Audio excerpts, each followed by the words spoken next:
Est-ce que quelqu'un est content d'être dans la présence de Dieu ce matin?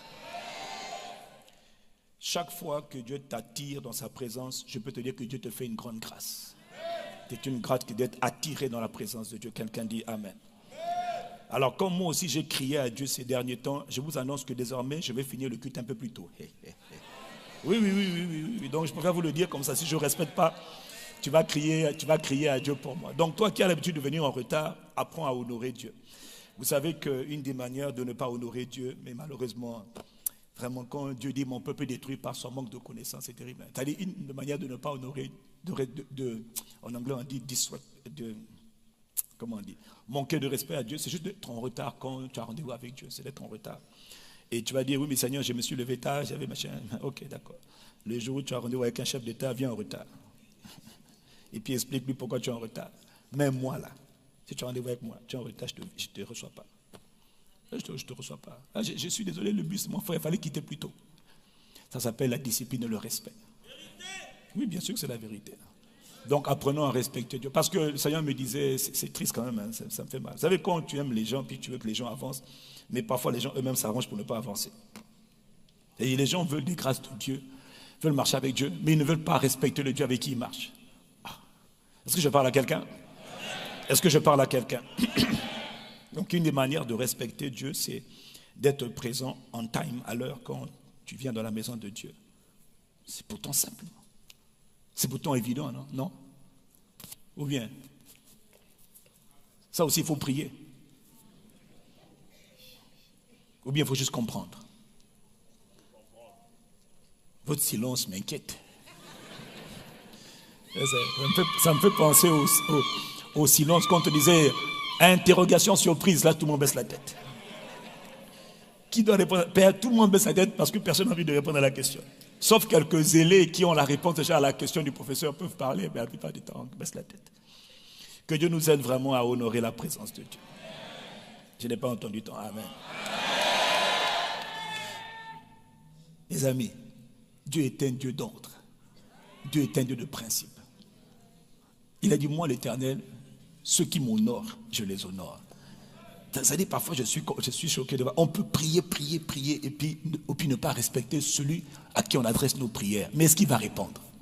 Si tu pries celui que tu ne respectes pas, comment il va répondre? Comment il va te répondre? Il est lent à la colère, c'est pour ça que tu as encore envie. Mais il ne répondra pas. Quelqu'un dit Amen. Cette semaine, nous avons notre semaine de rafraîchissement spirituel et d'avancement spirituel. Notre semaine de prière et de jeûne. Toi qui n'as pas de traitement, toi qui n'as pas de traitement médical, nous nous tiendrons dans la présence de Dieu le matin, le midi et le soir. Je veux te dire quelque chose à propos de la semaine de jeûne et de prière. C'est toujours un temps, chaque fois que quelqu'un prend le temps de chercher Dieu dans le jeûne et la prière, que tu le sens, tu ne sens pas, tu es en train d'avancer. Que tu aies vu, que tu n'aies pas vu, tu es en train de progresser. Et un jour, l'intérêt composé, la somme de tes efforts, la somme de tes sacrifices parlera en ta faveur. Mais chaque fois que toi tu entends, je ne prête, tu dis, ah, ça c'est pas pour moi. Effectivement, c'est pas pour toi.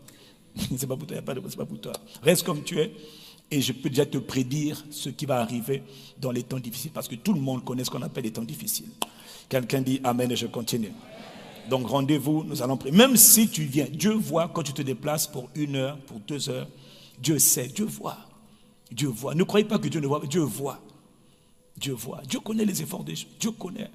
Si dans ta vie, il n'y a rien qui te demande un effort, tu vas aller, avec Dieu, tu vas aller nulle part. Si dans la vie, pour tout ce que tu fais pour Dieu, ça ne te coûte rien, tu n'iras nulle part. Que tu sois vieux, que tu sois jeune, ça ne changera rien, tu n'iras nulle part. Je prie pour toi que tu comprennes ce que je suis en train de dire.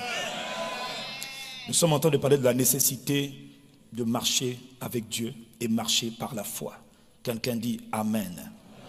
Et là, pour gagner du temps, je vais aller très vite. Donc, Colossiens chapitre 2, au verset 6, il est écrit, notre passage, un de nos passages de référence, en dehors du psaume 61, il est écrit, comme vous avez reçu le Seigneur Jésus, le Seigneur marchez en lui, enraciné et édifié en lui et affermi dans la foi. Voilà la volonté de Dieu parfaite pour tout le monde. Recevoir Jésus-Christ, dit Amen. Maintenant, marcher en lui, marcher en Christ, dit Amen. Enraciné et édifié en lui et affermi établi, solidifié dans la foi. Marcher en lui, enraciné et construit en lui et affermi. Il faut que tu arrives à l'étape de ta vie où tu es quelqu'un d'enraciné en Christ Jésus. Et une des conséquences de ton enracinement et de ton édification en Jésus, c'est que tu vas être quelqu'un de lourd, de solide, de consistant dans la foi. Quelqu'un dit Amen. Galates 5, verset 16, il est écrit, je dis donc, marchez par l'esprit ou encore marchez selon l'esprit ou encore marchez dans l'esprit. Que Dieu t'accorde la grâce de toujours marcher dans l'esprit. Marcher avec le Saint-Esprit qui a quitté le ciel et qui est venu habiter en toi depuis le jour où tu as reçu le Saint-Esprit. C'est bien de recevoir le Saint-Esprit, mais c'est mieux de marcher en lui, de marcher par lui, de marcher avec lui, de marcher sous son contrôle. Il vient, il te remplit chaque jour, à chaque jour, il te remplit et il te pousse et il t'emmène dans les voies que tu dois suivre. Quelqu'un dit Amen. Dis avec moi, Saint-Esprit, aide-moi à marcher cette semaine. Aide-moi, Saint-Esprit. Une des paroles que le Saint-Esprit aime entendre, c'est aide-moi. Il faut que tu comprennes ça. C'est aide-moi, Esprit de Dieu, aide-moi, aide-moi. Je crie à toi, aide-moi, aide-moi, aide-moi, aide-moi à faire quoi? Et là tu cites, partout tu as besoin d'aide, dis-lui aide-moi, Saint-Esprit, aide-moi, parle-lui, aide-moi, aide-moi. Oh Esprit de Dieu, tu es mon aide, aide-moi. Il est là pour ça, c'est son travail. Jésus a dit, sans lui tu ne peux rien faire, aide-moi. Qu'est-ce que tu veux faire cette semaine? Attire-moi à toi. Cette semaine, attire-moi dans ta présence. Cette semaine, fais-moi approcher de toi. Je suis heureux lorsque tu me pousses parce qu'il peut être là, il peut être en toi, comme c'est le cas de beaucoup, mais rien ne se passe entre lui et toi. C'est comme un homme et une femme qui sont mariés, mais ils se tournent le dos. On est dans la même maison, mais on ne se parle pas. On est dans la même maison, mais il n'y a aucune communication. On est dans la même maison, mais il n'y a aucune attraction. On est dans la même maison, mais on ne se voit même pas. On est dans la même maison, mais on ne se parle pas. Il n'y a pas de communication. Non, c'est quoi cette vie médiocre? Il est là, on l'appelle Dieu, l'Esprit de Dieu. Aide-moi, approche-moi de toi, fais-moi approcher de toi, attire-moi à toi.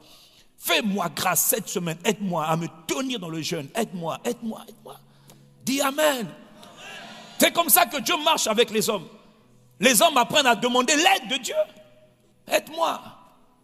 Aide-moi à marcher avec toi cette semaine. Quel est ton plan? Quel est ton agenda? Aide-moi à ressentir les battements de ton cœur.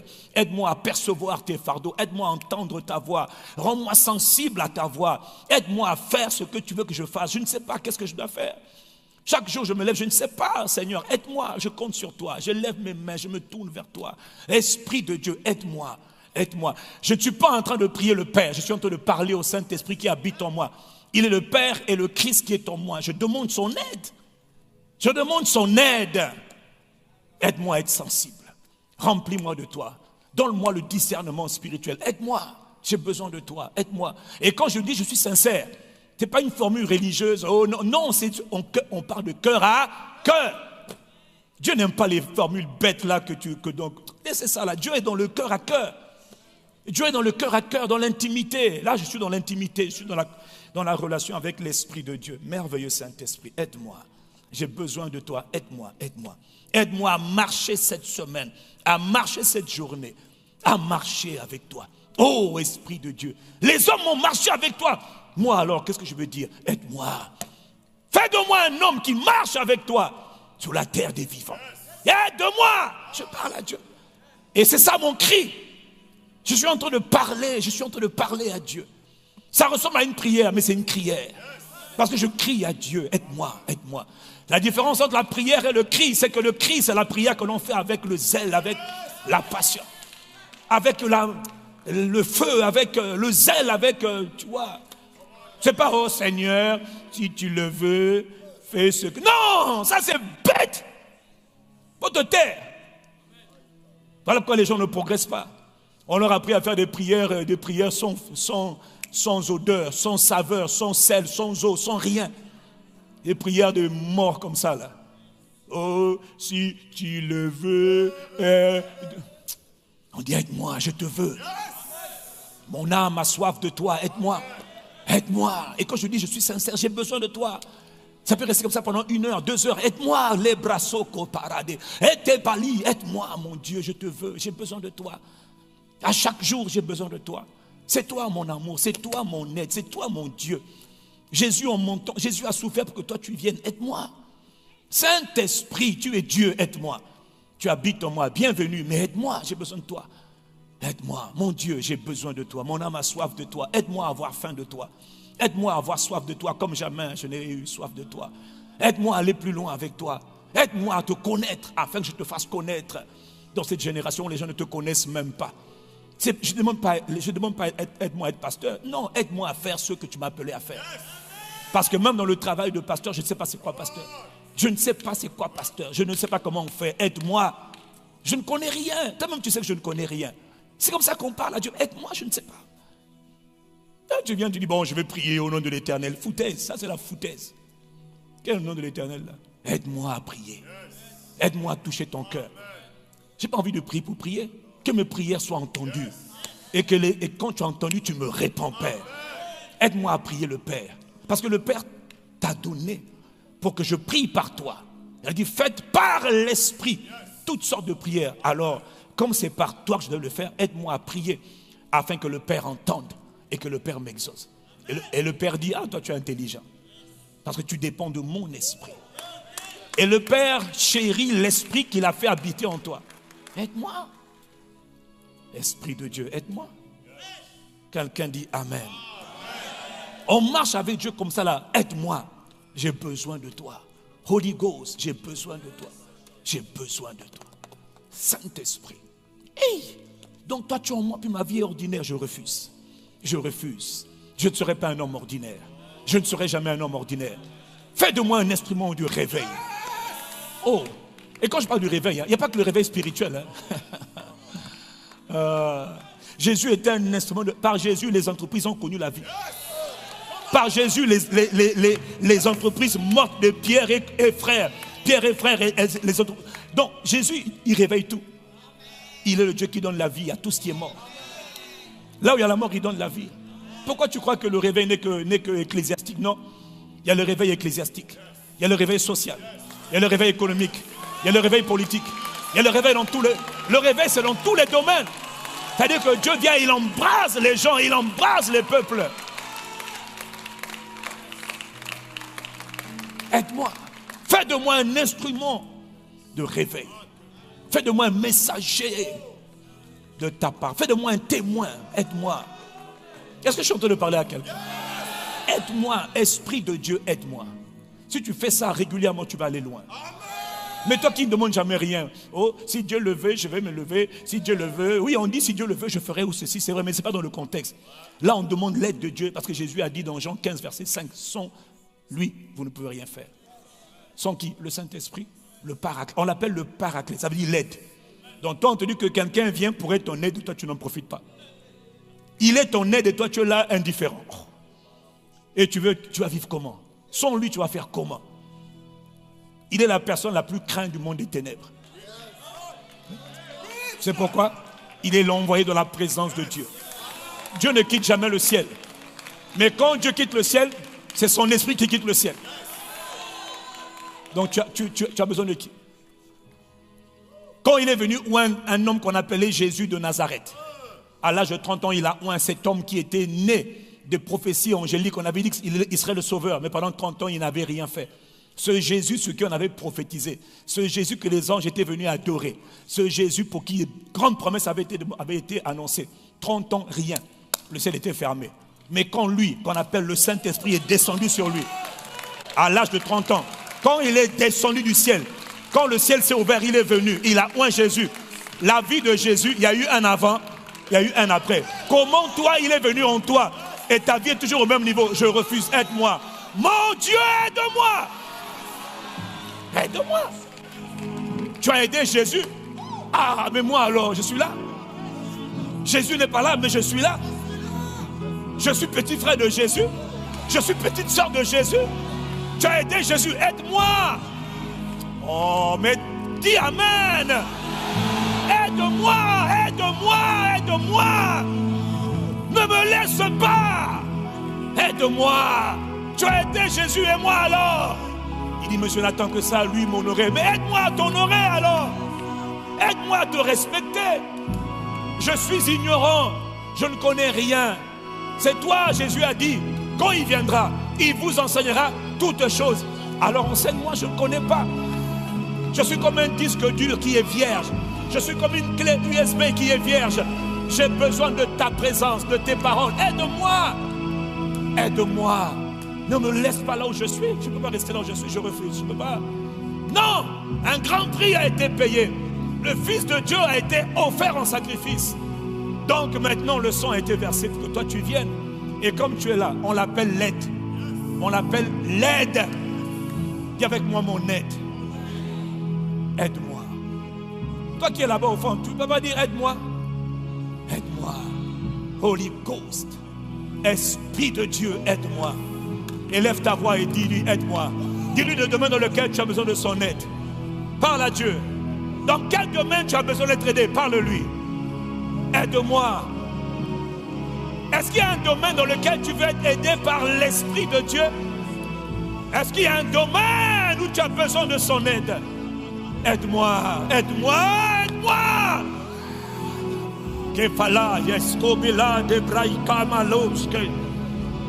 Esprit de Dieu, aide-moi à avoir soif de toi. Aide-moi à marcher. Jésus a dit, Dieu fera justice à ses élus qui crient à lui jour et nuit. Aide-moi, je veux marcher avec toi. Esprit de Dieu, aide-moi. Je refuse une vie religieuse. Je ne suis pas né pour la religion. Je suis né pour la divinité. Aide-moi. J'ai besoin de toi. Esprit de Dieu. Regarde comment tu as changé, Jésus t'honorait. Aide-moi à te respecter. Aide-moi à t'accueillir. Aide-moi à valoriser ta présence. Aide-moi à te révérer, à te craindre. Aide-moi à t'accueillir. Aide-moi à être assoiffé de toi.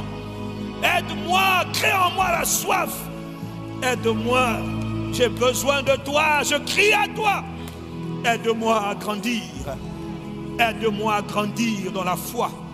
Aide-moi à marcher dans la foi. Saint-Esprit, ô Esprit de Dieu, mon aide, mon amour et mon ami, aide-moi, mon Dieu. Je crie à toi. Esprit de Dieu, je crie à toi. J'ai besoin de toi. Ne me laisse pas là où je suis. Oh, Palekakosh Kate. Je ne peux pas rester là où je suis.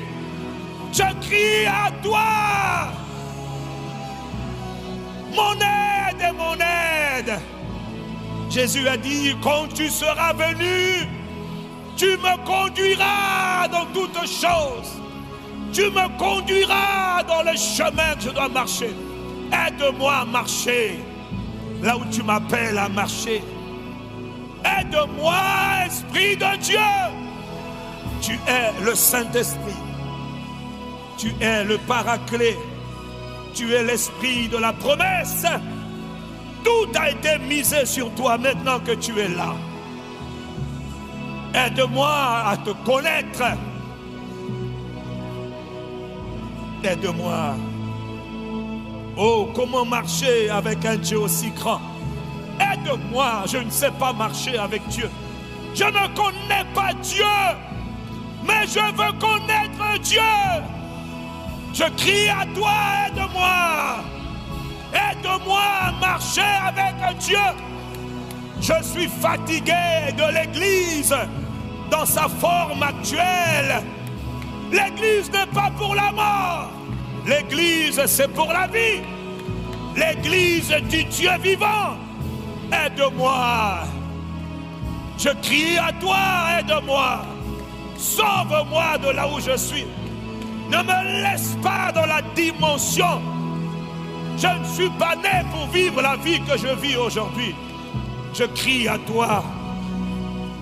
Aide-moi à te craindre. Aide-moi à toujours être pur. Il y a tellement de domaines dans lesquels j'ai besoin de l'aide de Dieu. Je crie à toi. Je demande ton aide. Ô Esprit de Dieu. Oh, aide-moi. Aide-moi. Donne-moi un cœur obéissant. Donne-moi un cœur sage et intelligent. Il y a tellement de choses. Je crie à toi, mon Dieu. Esprit de Dieu. Saint-Esprit, aide-moi. Une chose est certaine. Ne me laisse pas là où je suis. Je ne peux pas rester la personne que je suis. Il y a auprès de toi des hauteurs, des profondeurs et des dimensions que je n'arrive pas à atteindre. Mon Dieu, aide-moi. Aide-moi, aide-moi. Aide-moi. Oh, Kemale Sabrako Shata. Tu cries du plus profond de mon âme, de mon cœur. Je crie à toi, Esprit de Dieu. Je crie à toi. Aide-moi. Aide-moi, aide-moi. 30 secondes encore.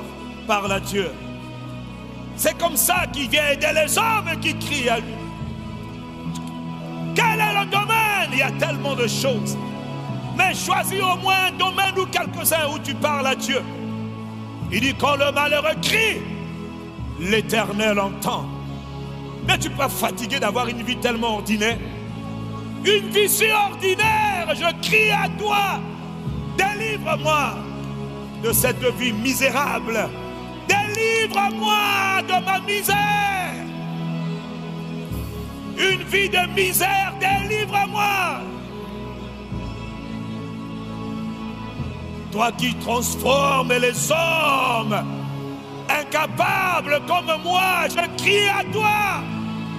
Aide-moi. Toi qui changes les hommes misérables comme moi, les hommes incapables comme moi, je crie à toi, Esprit de Dieu, aide-moi, aide-moi, aide-moi, aide-moi. Je crie à toi. Si tu peux aider un homme incapable et ridicule, si tu peux aider un meurtrier comme Paul, alors tu peux m'aider. Si tu peux aider un Pierre, oh un homme comme Pierre, si tu peux aider un raté comme Gédéon, aide-moi. Je crie à toi, aide-moi. On a dit que toi, tu ne fais exception de personne. Je crie à toi, aide-moi. Aide-moi.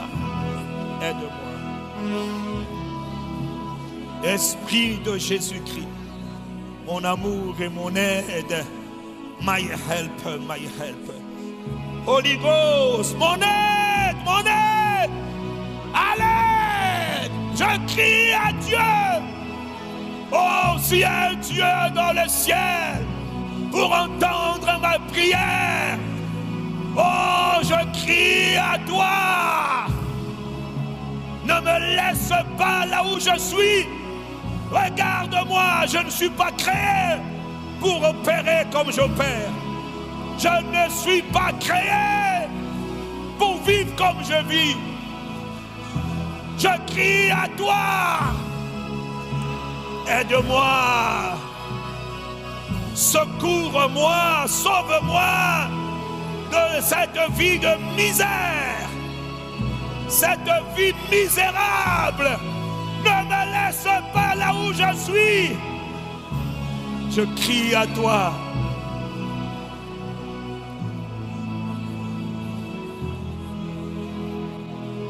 Je crie à toi. Shabare Koto Palis. Je crie à Dieu. My God, mon Dieu, mon Dieu. Je crie à toi. Shkate Kole Brata.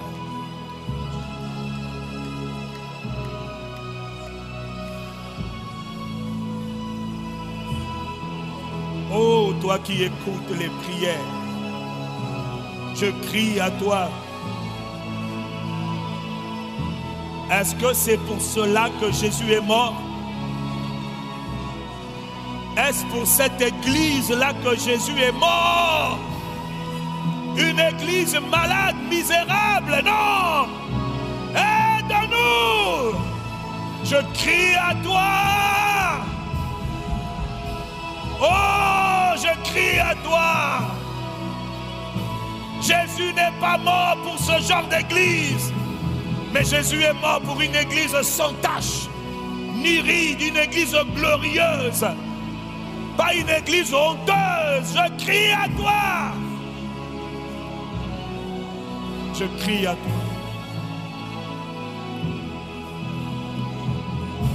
My God, je crie à toi.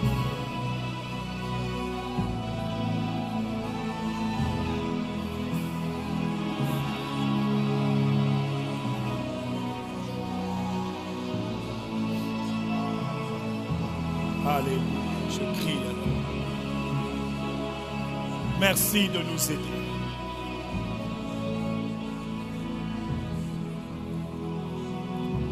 Cinq, 4, 3, 2, 1, 0. Dans le nom de Jésus, nous crions à toi. Père, dans le nom de Jésus, nous te remercions de ce que tu nous as permis de crier à toi. Attendez, chaque fois, il a dit quand un malheureux crie, il crie poussé par l'Esprit, l'Éternel entend. Dieu ne fera-t-il pas justice à ses élus qui crient à lui jour et nuit? Ça veut dire que si tu apprends à crier à Dieu, c'est-à-dire prier avec ce genre de désespoir, ce genre de soif, de faim de Dieu, de la réalité de Dieu, attends-toi à ce que Dieu apparaisse et à ce que Dieu manifeste ce pourquoi tu as crié à Dieu.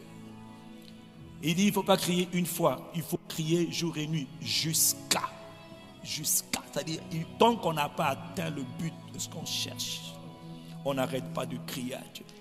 Quelle que soit la durée, ça peut être 5 minutes, ça peut être 1 heure, ça peut être 3 heures, ça peut être une nuit, ça peut être une semaine, ça peut être 40 jours, ça peut être 100 jours, ça peut être 10 ans, ça peut être 20 ans.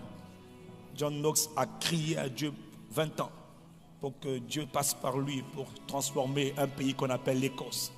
Et l'Écosse a été bouleversée par un seul homme. Comment un homme peut bouleverser toute une nation? Aïe! Cet homme avait crié à Dieu pendant 20 ans. 20 ans. Comment des Moraves ont-ils crié à Dieu pendant 100 ans? Au point que jusqu'à aujourd'hui, le monde occidental vit la puissance des cris qu'on donnait, qu'on criait, qu'on poussait vers Dieu. La communauté des frères Moraves, 100 ans, ils criaient à Dieu. Sauve l'Occident, sauve l'Europe, transforme l'Amérique. Et aujourd'hui, ils ont oublié qu'ils sont nés sur les cendres des cris des gens qui les ont précédés. Les prières que nous faisons monter aujourd'hui, nous verrons les fruits parce qu'il y a un Dieu pour répondre aux cris. Il y a un Dieu qui écoute les prières. Et je veux que tu saches une chose, chaque pleur, quand je crie à Dieu, chaque pleur qui sort de mes yeux, chaque goutte qui sort de mes narines, c'est un message dans le monde des esprits. Ne pense pas qu'on fait semblant. On n'a rien à perdre. C'est tout pour Dieu ou rien sans Dieu. Nous avons décidé de crier à Dieu jusqu'à ce que Dieu réponde. Nous allons continuer à crier jusqu'à ce que le Dieu vivant se manifeste comme étant le Dieu vivant. Quelqu'un donne à Dieu un bon Amen. Et l'acclamation que tu vas donner, c'est une acclamation de gratitude parce qu'il vient de te faire avancer. Chaque fois qu'un homme prie, il avance. Chaque fois qu'un homme crie, il avance. Chaque fois que je crie à Dieu, j'avance. Oui. J'avance. Reçois nos actions de grâce, Père, au nom de Jésus, toi qui nous aides dans nos faiblesses. Quelqu'un qui est reconnaissant à Dieu donne un bon Amen. Et vous asseoir. Permettez-moi maintenant de donner le message du jour et je vais terminer bientôt. Tu ne me crois pas, non? Tu vas voir. Il y a un Dieu qui aide les hommes. Mais ce Dieu ne demande qu'à aider les hommes. Mais les hommes l'ignorent. Les hommes le méprisent. Les hommes ne le respectent pas. Quand je vois notre nation, quand je vois l'Afrique, quand je vois le continent, je vois l'Occident, je vois le monde dans son état actuel, je vous le dis sincèrement, j'ai mal. Parce que je vois des malades, des morts qui ne peuvent pas invoquer celui qui seul a les réponses à leur situation. Et bien, il va vous dire, ah mais Dieu ne peut pas faire tout. Non, mais Dieu peut tout faire. Mais il fait à travers les hommes qui crient à lui. Je vois des gens, votre manière même de vous comporter montre que vous n'avez pas besoin de Dieu, alors que vous avez besoin de Dieu. Ce monde est un monde contrôlé par cette sphère humaine-là, elle est contrôlée par les entités spirituelles. Parce que la vie, elle est spirituelle. Il n'y a rien de naturel, tout est spirituel. Le spirituel détermine le naturel.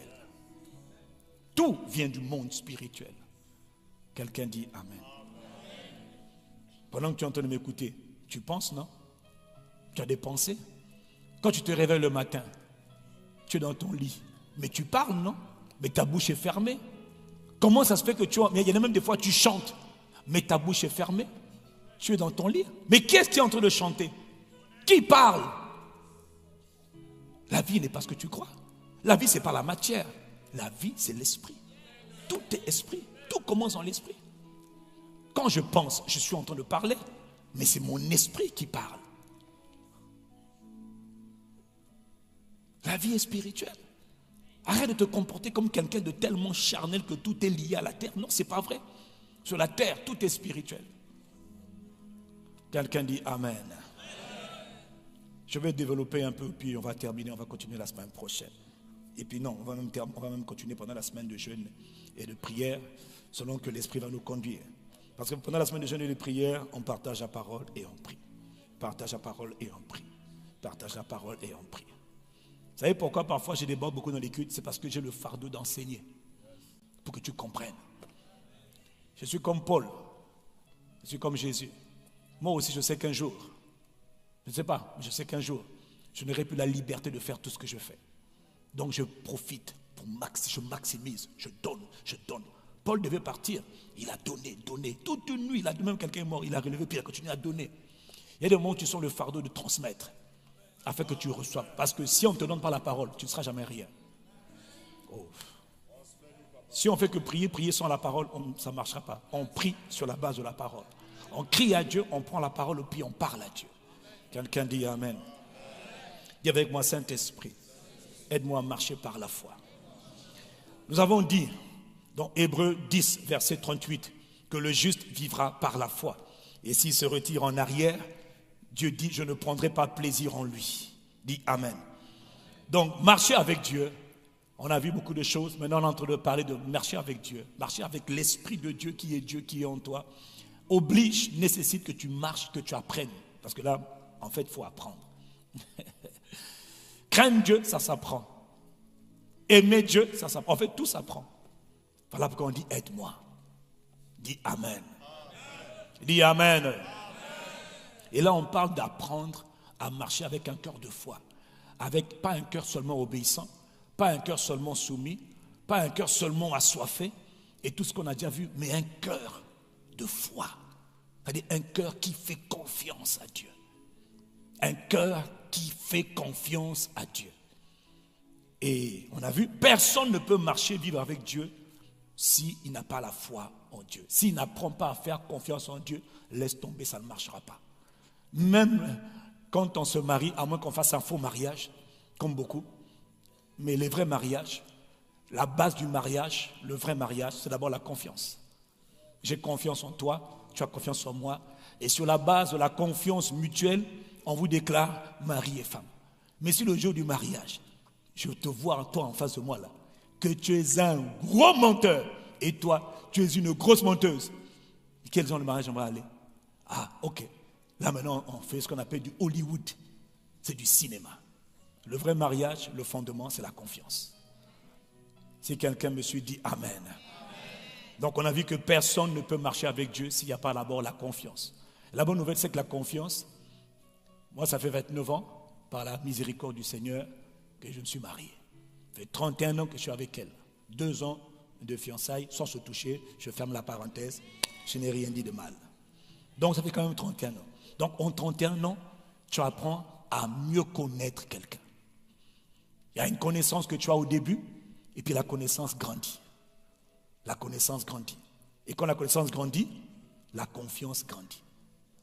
Et la confiance, logiquement, dans la pensée de Dieu, plus les années augmentent, plus la confiance doit augmenter. Que Dieu te fasse grandir. On a vu que personne ne peut marcher en Dieu, s'il vous plaît. Il a dit, le juste vivra, Habakkuk 2, verset 4, le juste vivra par sa foi. Écoute-moi bien, tu ne peux pas marcher avec Dieu en t'appuyant sur ma foi. Tu dois t'appuyer sur ta foi, toi. Donc, vous qui dépendez beaucoup des pasteurs, des apôtres, des prophètes, pour leur foi, ça peut marcher un temps, mais ça ne marchera pas tout le temps. Si tu as des problèmes d'oxygène, je peux te donner l'oxygène artificiel. Mais à un moment donné, je vais le débrancher pour que toi, tu vives naturellement. Personne ne marche dans cette vie sur la terre en s'appuyant sur la foi des autres. Même vous, les enfants, au départ, vous vous appuyez sur la foi des parents, c'est normal. Mais le jour vient où vous allez devoir vous appuyer sur votre propre foi. Est-ce que je suis en train de parler à quelqu'un? Le juste doit vivre par sa foi. Sa confiance qu'il a appris à développer en Dieu. La confiance qu'il a en Dieu. Au début, j'ai confiance en mes parents parce que je suis un enfant, c'est normal. Mais avec le temps, non, je dois commencer à faire confiance à mon Dieu. Chacun va rendre compte pour sa foi. Beaucoup aujourd'hui souffrent dans la vie parce que leur vie a été bâtie sur la foi vis-à-vis de quelqu'un d'autre au lieu de construire leur propre confiance en Dieu. C'est-à-dire, la connaissance que tu as de Dieu va déterminer la foi que tu as en Dieu. Mais si tu t'appuies sur la mienne, je peux prier pour toi. Tu peux être guéri. Mais tu peux aussi délivrer. Mais tu peux aussi arriver dans la dimension où toi-même tu invoques Dieu.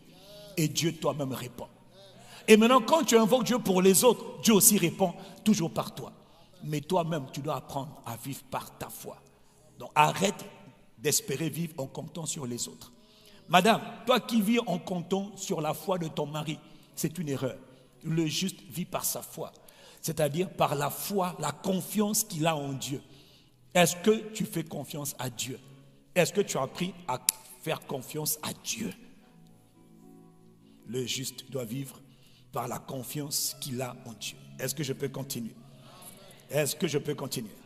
Et on a vu aussi que personne ne peut vivre, marcher avec Dieu sans s'efforcer de lui plaire. Parce qu'on ne marche pas avec un être, avec une divinité, sans plaire à la divinité. Or, la seule manière de plaire à Dieu, c'est la foi. Il a dit, or, sans la foi, il est impossible de plaire à Dieu. Que Dieu t'accorde la grâce de lui être agréable. Parce que si une divinité marche avec un être humain, il faut que l'être humain là me fasse plaisir, sinon je le tue. Voilà. Sinon je l'écarte. N'oubliez pas que le peuple d'Israël est sorti par la puissante main de Dieu. Ils ont quitté l'Égypte. Ils allaient dans la terre promise. Mais ils sont morts dans le désert. Ils n'ont pas atteint la terre promise. Ils n'ont pas atteint le pays de promesse. Et une des raisons, quand on voit les Écritures pour lesquelles ils ont échoué, c'est-à-dire ils vous prennent pour vous emmener là-bas, mais au cours du chemin, ils sont morts. Dieu les a exterminés. C'est pourquoi? Leur incrédulité. Leur incrédulité. Il y avait beaucoup de murmures. Ils murmuraient beaucoup. Les murmures, beaucoup, sont une manifestation de l'incrédulité. Que Dieu te délivre des murmures.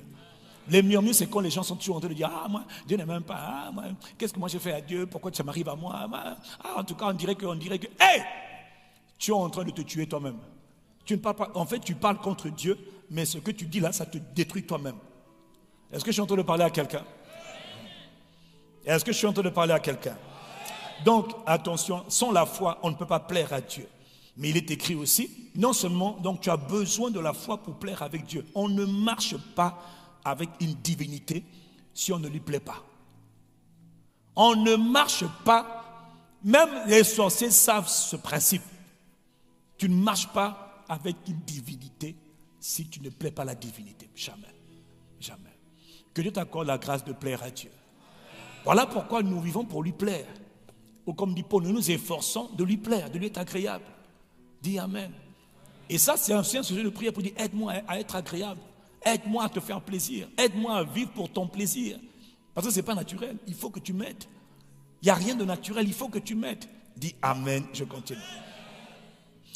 Il dit dans Hébreux 11, verset 1, verset 6, sans la foi, il était impossible de lui être agréable. Il faut que celui qui s'approche de Dieu croit que Dieu existe ou encore que Dieu est, et que Dieu est le rémunérateur de ceux qui cherchent Dieu. Ça veut dire que, tu dois être conscient que pour être agréable à Dieu, tu dois avoir la foi, mais ce n'est pas tout. Tu dois aussi savoir que Dieu existe, que Dieu te rende conscient que Dieu existe. J'ai dit que Dieu te rende conscient que Dieu existe. Parce qu'il faut que tu crois que Dieu existe. Et si tu crois que Dieu existe, bonne nouvelle, j'ai une autre nouvelle. Que Dieu rémunère toujours, récompense toujours ceux qui cherchent Dieu. Ça veut dire quoi? Quand quelqu'un s'engage à chercher Dieu, ça paye cash. Ça paye. Mais celui qui ne cherche pas Dieu, ça ne paye pas. Il va souffrir. Mais celui qui cherche Dieu et qui ne s'arrête pas, va finir, tôt ou tard, va finir par rencontrer Dieu. D'une manière ou d'une autre. Et quand tu rencontres Dieu, c'est là que la vie des gens change. La vie des gens change quand les gens rencontrent Dieu. Il faut qu'il y ait une rencontre entre Dieu et toi. Quel genre de rencontre, je ne sais pas. Parce que Dieu se révèle de plusieurs manières. Ce n'est pas toujours dans les apparitions, pas toujours dans les visions, pas toujours dans les prophéties. Il y a une multitude de manières par laquelle Dieu se révèle. Dieu peut se révéler par sa parole.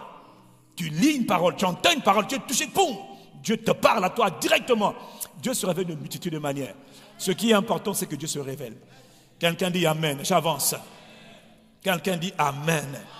Frère, ça paye de chercher Dieu. C'est Dieu qui le dit. Je crois que Dieu existe et je veux le chercher. Pourquoi les gens prient? Pourquoi on prie? Parce qu'on cherche Dieu. Pourquoi? Parce qu'on est convaincu que tôt ou tard, Dieu va nous faire monter. Dieu va nous exaucer. Dieu va se manifester. Dieu va faire miséricorde. Dieu va régler les... La raison pour laquelle on cherche Dieu, c'est parce qu'il a dit que lui, il est le rémunérateur de ceux qui le cherchent. C'est-à-dire de ceux qui le poursuivent. On le poursuit dans le jeûne, on le poursuit dans la prière, on le poursuit dans les retraites, on le poursuit dans les camps de prière, on le poursuit dans les moments de solitude, on les poursuit. On poursuit qui? Dieu. Il veut être poursuivi, nous aussi on le poursuit. Quelqu'un dit Amen. Et ce que nous on fait pour Dieu, ça c'est une chose. Les agents de Satan, les serviteurs du mal, les méchants le font pour les fausses divinités. Eux ils poursuivent les divinités de la forêt pour faire le mal aux gens. Eux, ils invoquent le Dieu des eaux, les divinités des eaux pour détruire les hommes. Et nous, on invoque le Dieu vivant pour faire le bien aux hommes. Si tu ne cherches pas Dieu, il est possible que les autres là te trouvent. Parce qu'eux aussi te cherchent. Hein? David cherchait Dieu et Satan cherchait David. J'espère que tu es conscient que Satan te cherche. J'espère que tu es conscient que Satan aussi te cherche. Il a eu tes parents. Donc il veut te voir aussi. Et s'il a raté tes parents, il dit j'ai raté les parents, aïe aïe aïe, j'ai pas pu les avoir. Mais au moins les enfants là, je vais les avoir. Il te cherche. Hein? En fait, donc les esprits cherchent les hommes. Voilà pourquoi les hommes doivent chercher aussi les esprits. Mais lequel? Nous on cherche Dieu, le maître des esprits, le rocher de notre salut, le refuge des siècles, le refuge des âges. Ma forteresse, ma bannière, mon protecteur. Il faut le chercher. Hein? Parce que toi, tu es assis là en train de me regarder avec tes yeux là. Satan te cherche. C'est pas une bonne nouvelle, ça? Tu dis, sans effet. Ah bon, tu vois que ta petite bouche là, sans effet, va vous blaguer avec Satan. Satan te cherche. Dieu aussi te cherche. Dieu te cherche pour te placer sur le rocher en lui. Satan te cherche pour te détacher de Dieu, pour te tuer. Ils n'ont pas compris. Satan te cherche pour te détruire, te voler, te tuer. Et il ne va pas arrêter. Mais Dieu te cherche. Dieu te cherche. Ça, c'est toi. Donc, Satan te cherche pour te déchirer. Dieu aussi te cherche pour te placer en lui. Pour te protéger et te faire grandir. Donc, si toi, tu es intelligent, tu vas chercher Dieu, tu vas te cacher en Dieu et tu vas vivre en Christ. Et là, maintenant, tu peux faire la bouche. Au nom de Jésus, par le sang de Jésus, tu ne peux rien me faire, tu ne peux rien me faire, tu ne peux rien me faire. Donne-moi ton amen. Oh, il y a des gens, parmi nous là, il y a des gens, il est à l'air libre. Il ne cherche pas Dieu. Il est surexposé. Satan le cible. Il n'est pas aspergé par le sang de Jésus. Il n'aime pas la maison de Dieu. Il n'aime pas les temps de prière. Il n'aime pas les temps d'enseignement. Mais il aime venir à l'église le dimanche. C'est qui? Mais il est là. Et puis un jour, il a, au nom de Jésus, ça c'est fait. Même Dieu te dit, mon fils, mon enfant, tu es fou. Réfugie-toi. Parce que ceux qui se confient en Dieu, ceux qui mettent leur confiance en Dieu, sont comme la montagne de Sion. Ils ne chancellent pas.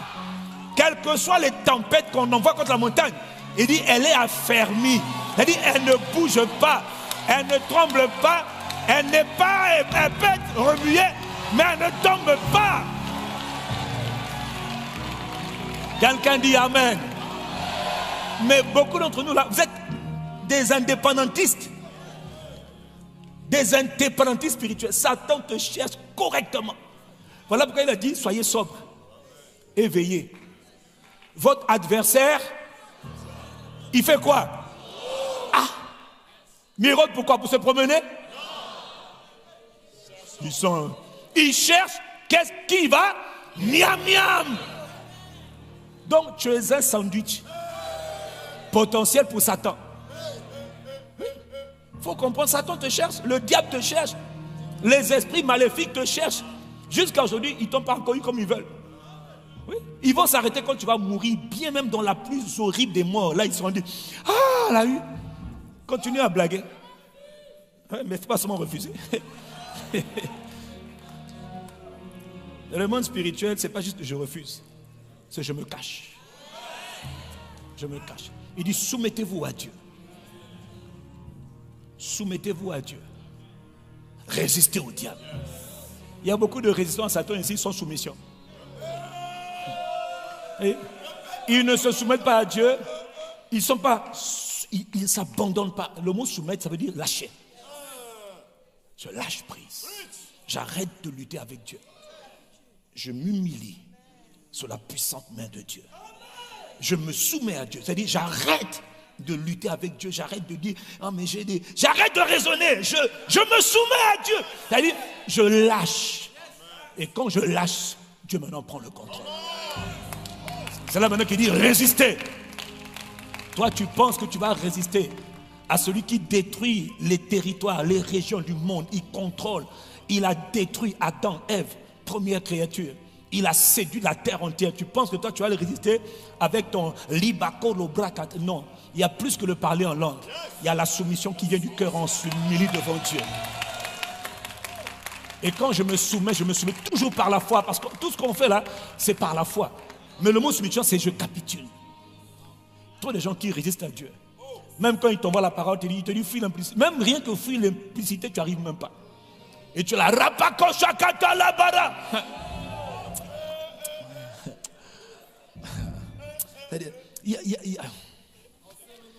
Non, vous ne voulez pas que je vous enseigne, donc ils ne veulent pas. Tout ce qu'ils veulent, c'est seulement le bruit. Vous pensez que la vie chrétienne, c'est le bruit. La vie spirituelle, ce n'est pas le bruit. La vie spirituelle, c'est en vie cachée. On se soumet à Dieu. C'est-à-dire, on capitule. On dit, Saint-Esprit, je m'abandonne à toi. Pas la bouche, mais le cœur. Dis, Seigneur, je suis fatigué de lutter avec toi. J'ai essayé de mes propres efforts, ça ne marche pas. Je capitule, je lâche prise, je m'abandonne. C'est là qu'on appelle se soumettre. On lâche. Il n'y a plus de résistance, on lâche. Je vais te montrer la vie d'Abraham. La foi, là, c'est on lâche. Ce que tu dis, aide-moi à le faire. Ce que tu ordonnes, aide-moi. Ça s'appelle, je me soumets. Mais Satan décime la terre entière. Que Dieu nous aide. Et nous, on va les prier. On va d'abord prier. Non, ce n'est pas d'abord la prière. La parole doit d'abord sortir. Et la parole doit toucher mon cœur. La parole doit me façonner. Afin que je marche avec Dieu. Personne ne marche avec Dieu s'il ne se soumet pas à Dieu. Or, se soumettre, c'est aussi un acte de foi. Quelqu'un dit Amen. Est-ce que je peux continuer? Il y a plusieurs types de foi. Est-ce que je peux parler brièvement? Il existe la foi, la confiance en Dieu. Dis avec moi la confiance en Dieu. Dis avec moi la foi. Que Dieu te donne cette foi. Et que dans cette saison, que ta foi grandisse. C'est comme un muscle dans le cœur, ça grandit. La crainte de Dieu, tu grandis. La soif de Dieu, tu grandis. L'obéissance à Dieu, on grandit aussi. Mais la bonne nouvelle, c'est que la foi aussi, elle peut grandir et elle va grandir. Dis-moi amen que je te parle. Il y a plusieurs types de foi, si je peux dire quelques types de foi. Il y a la foi pour naître dans le royaume de Dieu. C'est ce qu'on appelle encore la foi pour être sauvé. La foi pour naître dans le royaume de Dieu. Il y a la foi pour naître dans le royaume, donc pour être sauvé. Maintenant, il y a la foi, une fois que je suis né dans le royaume de Dieu, pour marcher, pour vivre dans le royaume de Dieu. Il y a la foi pour vivre. Dis Amen. Est-ce que tu l'as? Maintenant, il n'y a pas que la foi pour vivre dans le royaume. Il y a la foi maintenant pour opérer dans le royaume. C'est-à-dire, moi je vis dans la foi, mais je suis entouré de frères et de sœurs qui n'ont pas le même niveau de foi. Ma foi peut les aider. Ma foi peut les porter. Ma foi peut les soutenir. La foi pour vivre, c'est pour moi-même. Pour que je marche avec Dieu. Que j'accomplisse les desseins de Dieu. Que je plaise à Dieu. Que je m'attache à Dieu. Maintenant, la foi pour opérer, j'appelle ça la foi pour les miracles, toutes sortes de miracles. La foi pour opérer dans le surnaturel, c'est la foi maintenant qui va maintenant m'aider à aider les hommes de ma génération. Non plus moi seul, mais les autres que Dieu m'a donnés. Ça, c'est la foi pour opérer. Il y a aussi une foi pour mourir. Pasteur, on en a parlé un peu. La foi pour mourir en Christ.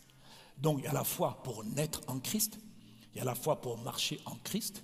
Il y a la foi pour opérer en Christ. Et puis il y a la foi pour mourir en Christ. Parce que oui, il faut une foi pour mourir. Tout le monde n'est pas appelé à vivre longtemps. Il y en a qui ont la foi des martyrs. Il y en a qui sont appelés à opérer, agir, appelés comme Jésus, un peu de temps, et ils meurent. Ou plutôt, ils montent. Mais les martyrs, l'église primitive, beaucoup avaient cette foi-là. Quand on vous dit qu'ils ont vaincu à cause du sang de l'agneau, à cause de la parole de leur témoignage. Mais ce n'est pas tout. On dit aussi qu'ils avaient une foi. Ils n'aimaient pas leur vie jusqu'à craindre la mort. Ça veut dire qu'eux, ils disaient, si on meurt, on meurt.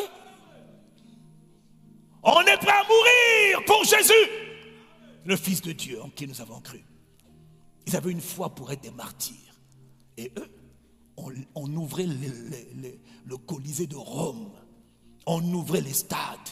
On les attachait à des poteaux, les chrétiens. On les reconnaissait comme étant des hommes qui avaient une confiance inébranlable en ce Jésus le Nazaréen, qu'ils appelaient Jésus le Christ. S'ils ont vraiment cette foi, on va lâcher les lions. On va leur dire, renoncez à votre Jésus-Christ. Ils disaient, nous on a fait allégeance à l'agneau de Dieu. Nous on est prêts à mourir pour lui. Et quand les lions prenaient les femmes, je vous dis c'était horrible, quand vous continuez l'histoire, étudiez l'histoire, c'est horrible. Les femmes, avec leur ventre enceinte, les lions dévoraient et les enfants et les femmes et les déchiquetaient. Mais ils mouraient dans le rire, dans le sourire. Quelle est cette foi-là qui peut emmener quelqu'un qui est en face de la mort, qui va dire, au lieu de dire, maman Nangaye, pardon. Ils étaient là, ils se laissaient dévorer par les lions, par les bêtes de Rome. Et le peuple était là, oh! Mais ce sont des martyrs. Parle. Chaque goutte de sang qui est versée, le sang parle toujours dans le monde spirituel. Je vous dis, tôt ou tard, Dieu va tirer vengeance. Est-ce que vous m'entendez? Donc ça, c'est la foi qui les a emmenés à la mort.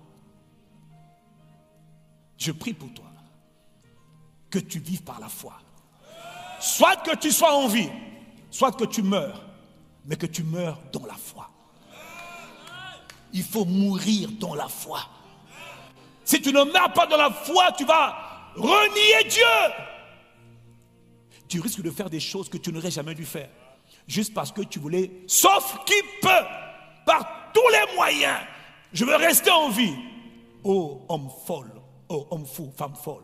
Tu as oublié que nous sommes tous des passagers, des voyageurs sur la terre. Eux, ils étaient très conscients de ça. Donc la foi, pour mourir en Christ, c'est la foi des martyrs. Et ce qui les caractérise, ces hommes de personnes, c'est qu'ils sont très très conscients qu'on est des voyageurs. On vient de l'éternité, on vit sur la terre quelques années, et on part. Gloire à Dieu quand on part. Et eux, ils sont très très conscients qu'il y a une cité qui nous attend. Que la vie n'est pas ce que l'on voit. Que la vraie vie, c'est l'éternité. Et l'éternité se prépare dans le présent. And if I have to die, I will die. Si je dois partir, je partirai. Mais je ne partirai pas sans mon Jésus. Voilà pourquoi il disait que laissez-nous être crucifiés par amour pour notre Sauveur. Et nous avons confiance en lui. Et bien, il dit, mais il ne vous a pas sauvé. Qu'importe, nous montons vers la patrie. Et nous ne resterons pas ici. Notre maison n'est pas sur la terre. Cette terre que tu vois là va disparaître. Il y aura des nouveaux cieux, il y aura une nouvelle terre. Comment tu t'attaches à une terre éphémère alors qu'on te dit bien qu'elle est passagère? Toi-même tu es passager. Tu es un immigré, un clandestin. Ça c'est la foi des martyrs. La foi pour mourir. N'aie pas peur de la mort. Si tu meurs, meurs en Christ. Ou plutôt, si tu pars en Christ, mais pars en gardant ta confiance en Jésus-Christ. Comme Étienne. On est en train de le lapider. Étienne, on le lapide, il pas de bloc par les cailloux tombent. Aïe. Et puis, dans sa douleur là, il dit, je vois la gloire de Dieu. Et le Fils de Dieu debout, assis à la droite du Père. Il dit, mais il est fou ce petit-là. On prend encore des pierres. Il dit, Il dit, Seigneur Jésus, ne leur impute pas ce péché. C'est-à-dire, pardonne-leur ce qu'ils sont en train de faire. Ils ne savent pas ce qu'ils sont en train de faire. Il remit son esprit. Étienne est monté. Étienne, la voix d'un martyr. Mais la mort d'Étienne a emmené la conversion d'un homme qu'on appelait Saul. Le plus grand évangile de tous les temps a vu comment un homme qu'on tue peut être aussi confiant, autant il garde sa foi. C'est-à-dire, on le tue pour le faire changer d'avis. Lui, il dit non, je vois le Fils de Dieu debout à la droite du Père. Je vais monter. C'est l'heure de la rentrée à la maison. Mon temps est venu. Paul voit, Paul le meurtrier, Paul l'assassin, Paul le zélé. Paul dit, mais comment quelqu'un peut accepter de mourir dans la confiance en ce Dieu qui le laisse mourir? Comment est-ce possible? Comment est-ce possible? C'est la foi des martyrs. C'est la foi pour partir. Que Dieu nous accorde la foi pour naître dans le royaume, la foi pour vivre dans le royaume, la foi pour opérer dans le royaume, mais aussi la foi pour partir en gardant la foi. Oui, parce que notre maison n'est pas ici-bas. Ce n'est pas cette terre-là. C'est pour ça que je rigole des fois. On dit, on peut tout construire sur la terre, on peut même construire des villes, c'est bien, on va le faire par sa grâce. Mais comme Dieu a déjà dit qu'il détruira c'est cieux et c'est terre. Donc tout ce que les gens construisent là sur la terre, toutes les maisons qu'on achète là, frère, Dieu a dit je vais tout détruire. Ça va prendre le temps que ça va prendre. Mais si Dieu l'a dit, il va le détruire. Donc tout ce qu'on aura fait là, donc toi qui es prêt à tout pour avoir maison, par tous les moyens, même tuer ton frère qui t'a rien fait, verser le sang innocent pour t'enrichir un peu. Vanité. Des vanités. Tout est vraiment vanité. Est-ce que je peux avancer? Est-ce que je peux avancer? La foi, j'ai parlé de la foi des martyrs en quelques mots. Mais la première foi, c'est la foi que Dieu a donnée à tout le monde. Qui a reçu Jésus ici? Baisse la main. Tu as reçu ce qu'on appelle la foi pour être sauvé. Tu étais là un jour, quelqu'un a parlé de recevoir Jésus. Tu as dit, me voici, j'accepte. Qu'est-ce qui t'a poussé à accepter? Qu'est-ce qui a touché ton cœur? Toi, tu penses que non, c'est ma volonté, je me sentais concerné. Non, ce n'est pas vrai. C'est parce que tu as été attiré par Dieu. Il est écrit, c'est par la foi que vous êtes sauvés. Plutôt, c'est par la grâce que vous êtes sauvés. Et c'est au moyen de la foi. C'est-à-dire que tu as entendu la bonne nouvelle et tu as choisi de répondre à Jésus-Christ. Mais je veux que tu saches une chose, le jour où tu as répondu à Jésus-Christ, ce n'est pas ta volonté personnelle. C'est une foi qui t'a été donnée. On appelle ça la foi pour être sauvé. On appelle ça la foi du salut. Quelqu'un dit Amen. Éphésiens 2, verset 8. Quelqu'un dit Amen. Et puis il précise, cela ne vient pas de vous. Il dit cette foi-là, dis avec moi cette foi-là. Dis avec moi cette foi-là. C'est par la grâce que vous êtes sauvés. Par la grâce du Seigneur Jésus, vous êtes sauvés. Au moyen de la foi. Personne n'est sauvé s'il ne croit pas en Jésus-Christ. Il dit, mais cette foi-là, ça ne vient pas de toi. C'est un don de Dieu. Ça veut dire que Dieu t'a donné une capacité, c'est de croire. Et c'est quand tu as dit, je reconnais Jésus comme mon Seigneur et mon Sauveur. Tu as cru, non? Oui, je crois. C'est là maintenant que tu es sauvé. Or, pour que tu sois sauvé là, il fallait que Dieu te donne cette foi. On appelle ça la foi pour naître dans le royaume. On appelle ça la foi pour être sauvé. Si quelqu'un me suit, dit Amen. Si quelqu'un me suit, dit Amen. C'est ce qu'on appelle encore dans Romains 12, verset 3, la mesure de foi que Dieu a donnée à chacun. Dis avec moi la mesure de foi. Dis avec moi la mesure de foi. Qui a reçu la mesure de foi? Ah, tu n'as pas levé la main, pourquoi? Parce que quiconque est né de nouveau a déjà reçu la mesure de foi. C'est-à-dire une quantité de foi qui t'a été donnée. C'est celle-là, avec le temps, avec la parole, avec les recherches, avec la révélation, elle va grandir. Mais elle t'a été donnée quand tu es né de nouveau. Donc ne me dis pas que moi je n'ai pas la foi. Si, tu as déjà la foi en Dieu. Et tu as même la foi de Dieu. Elle est déjà en toi. Ouais. Sinon tu n'aurais pas reçu Jésus comme Seigneur et Sauveur. Quelqu'un dit Amen. Il dit Dieu a tellement aimé le monde que Dieu a sacrifié son Fils unique afin que quiconque croit. Ça veut dire quiconque a la foi. En qui? Dans le Fils unique là. Dans son sacrifice. Quiconque croit en ce Jésus qui a été sacrifié, qu'il ne soit pas perdu. On parle de la perdition éternelle, mais qu'il reçoive maintenant le don de la vie éternelle. Tu as reçu cette foi-là pour recevoir Jésus-Christ, pour recevoir son esprit. Donne-moi un Amen. Mais maintenant que tu as reçu cette foi, la mesure de foi, le don que Dieu te donne pour croire, pour être sauvé, maintenant, c'est là que les vraies affaires commencent. Maintenant, on doit marcher dans le royaume. C'est là maintenant qu'on doit marcher par la foi. La deuxième catégorie de foi, c'est celle maintenant qui me permet de vivre dans le royaume, de marcher dans le royaume de Dieu, de devenir. Et le bon exemple pour cela, c'est Abraham. Parce que si on veut parler de la foi, il faut qu'on étudie l'exemple même de la foi que Dieu aime, de la foi qui a touché Dieu, de la foi qui a touché le cœur de Dieu comme pas possible. Parce que les hommes ont marché avec Dieu. Et Abraham est l'exemple parfait. On lit beaucoup, on parle beaucoup d'Abraham, mais je vois encore qu'on n'a pas étudié l'histoire de la foi de cet homme-là. Et n'oubliez pas, on l'appelle comment? Le père de la...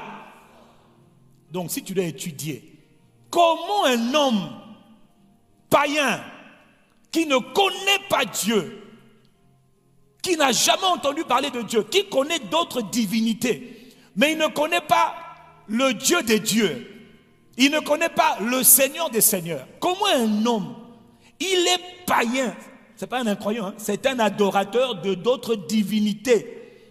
Lui, il adore certainement les eaux.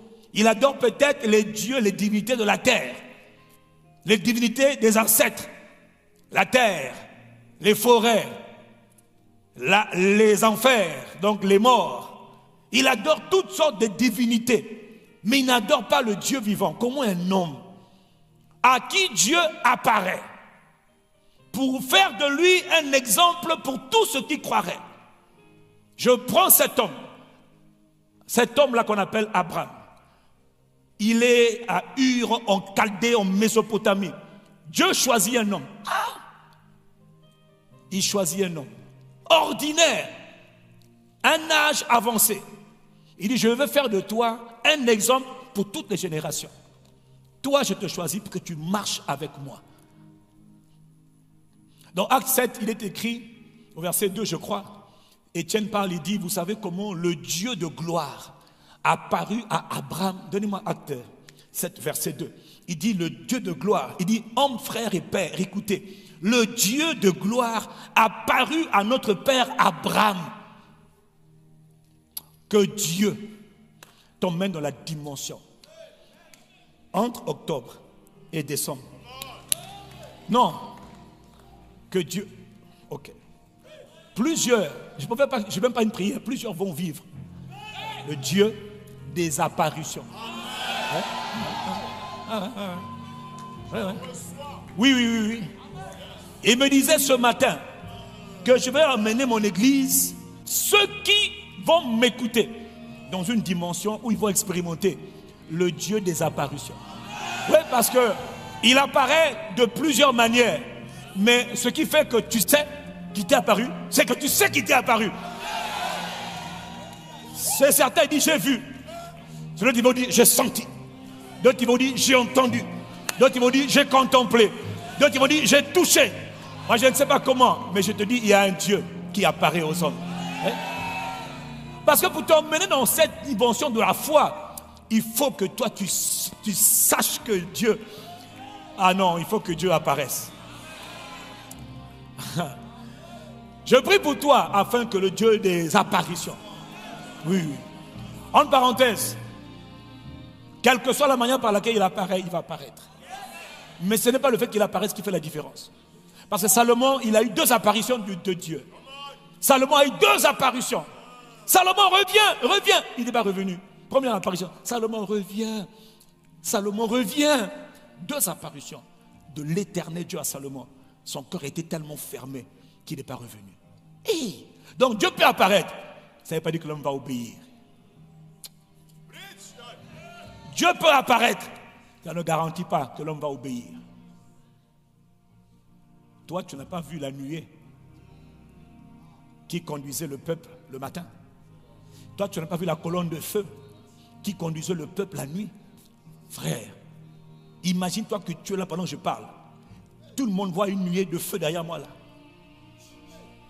Et quand tu rentres chez toi, il y a comme une présence, une colonne de feu qui est devant toi. Quand elle tourne à droite, tu vas à droite. Est-ce que tu imagines ce genre d'expérience? Mais j'ai une mauvaise nouvelle. Même si tu avais ça, ça ne garantit pas que tu allais plaire à Dieu. Même si tu avais ce genre d'expérience, ça ne garantit pas que tu marcheras avec Dieu. Parce qu'eux, ils ont vu ça matin et soir. Nous, on croit par la foi. Nous, le Saint-Esprit, personne ne le voit. Dans la plupart des temps. Qui peut me dire que j'ai vu le Saint-Esprit? Non, on ne voit pas. On peut voir des anges, oui. Et même là, ce n'est pas tout le monde aussi. Et même là, ce n'est pas comme tu veux. Selon la grâce que Dieu fait à chacun. Mais même ceux qui voient les anges tous les jours, ça ne garantit pas qu'ils vont obéir. Non, ça ne garantit rien. Donc en fait, quelles que soient les expériences, c'est pour ça que Jésus a dit heureux ceux qui croient sans avoir vu. Parce que le juste vit par la foi. Or, la foi, c'est pas voir. La foi, c'est croire.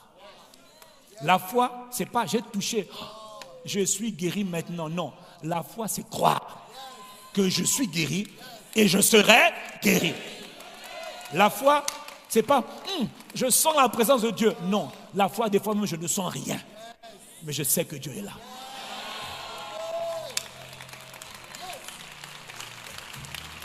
Oui, tu as raison d'acclamer Dieu. Hein?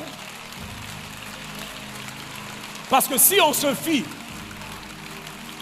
si on s'attache, si on s'attache aux expériences, on est mort. Comment un peuple, 3 millions d'âmes, tous les jours, quand il faut se lever, ils attendent le signal. Imaginez, nous on est là, pour quitter l'église, pour la fin du culte. J'ai dit, t'inquiète pas, je suis atterri maintenant. On attend que la colonne apparaisse. Oh! On voit, tu vois la colonne, ICC, le mysticisme. Oh, là-bas on avait dit que c'était terrible, mais là vraiment ils sont terribles. On a vu une colonne de feu apparaître à la droite du pasteur. Et dès qu'elle est partie à gauche, ça veut dire que tout le monde sort sous la gauche. Et puis maintenant, elle va au rond-point là-bas. Tout le monde va au rond-point là-bas, imaginez ça. Eux, ils ont vécu ça. Ils ont vu ça tous les jours.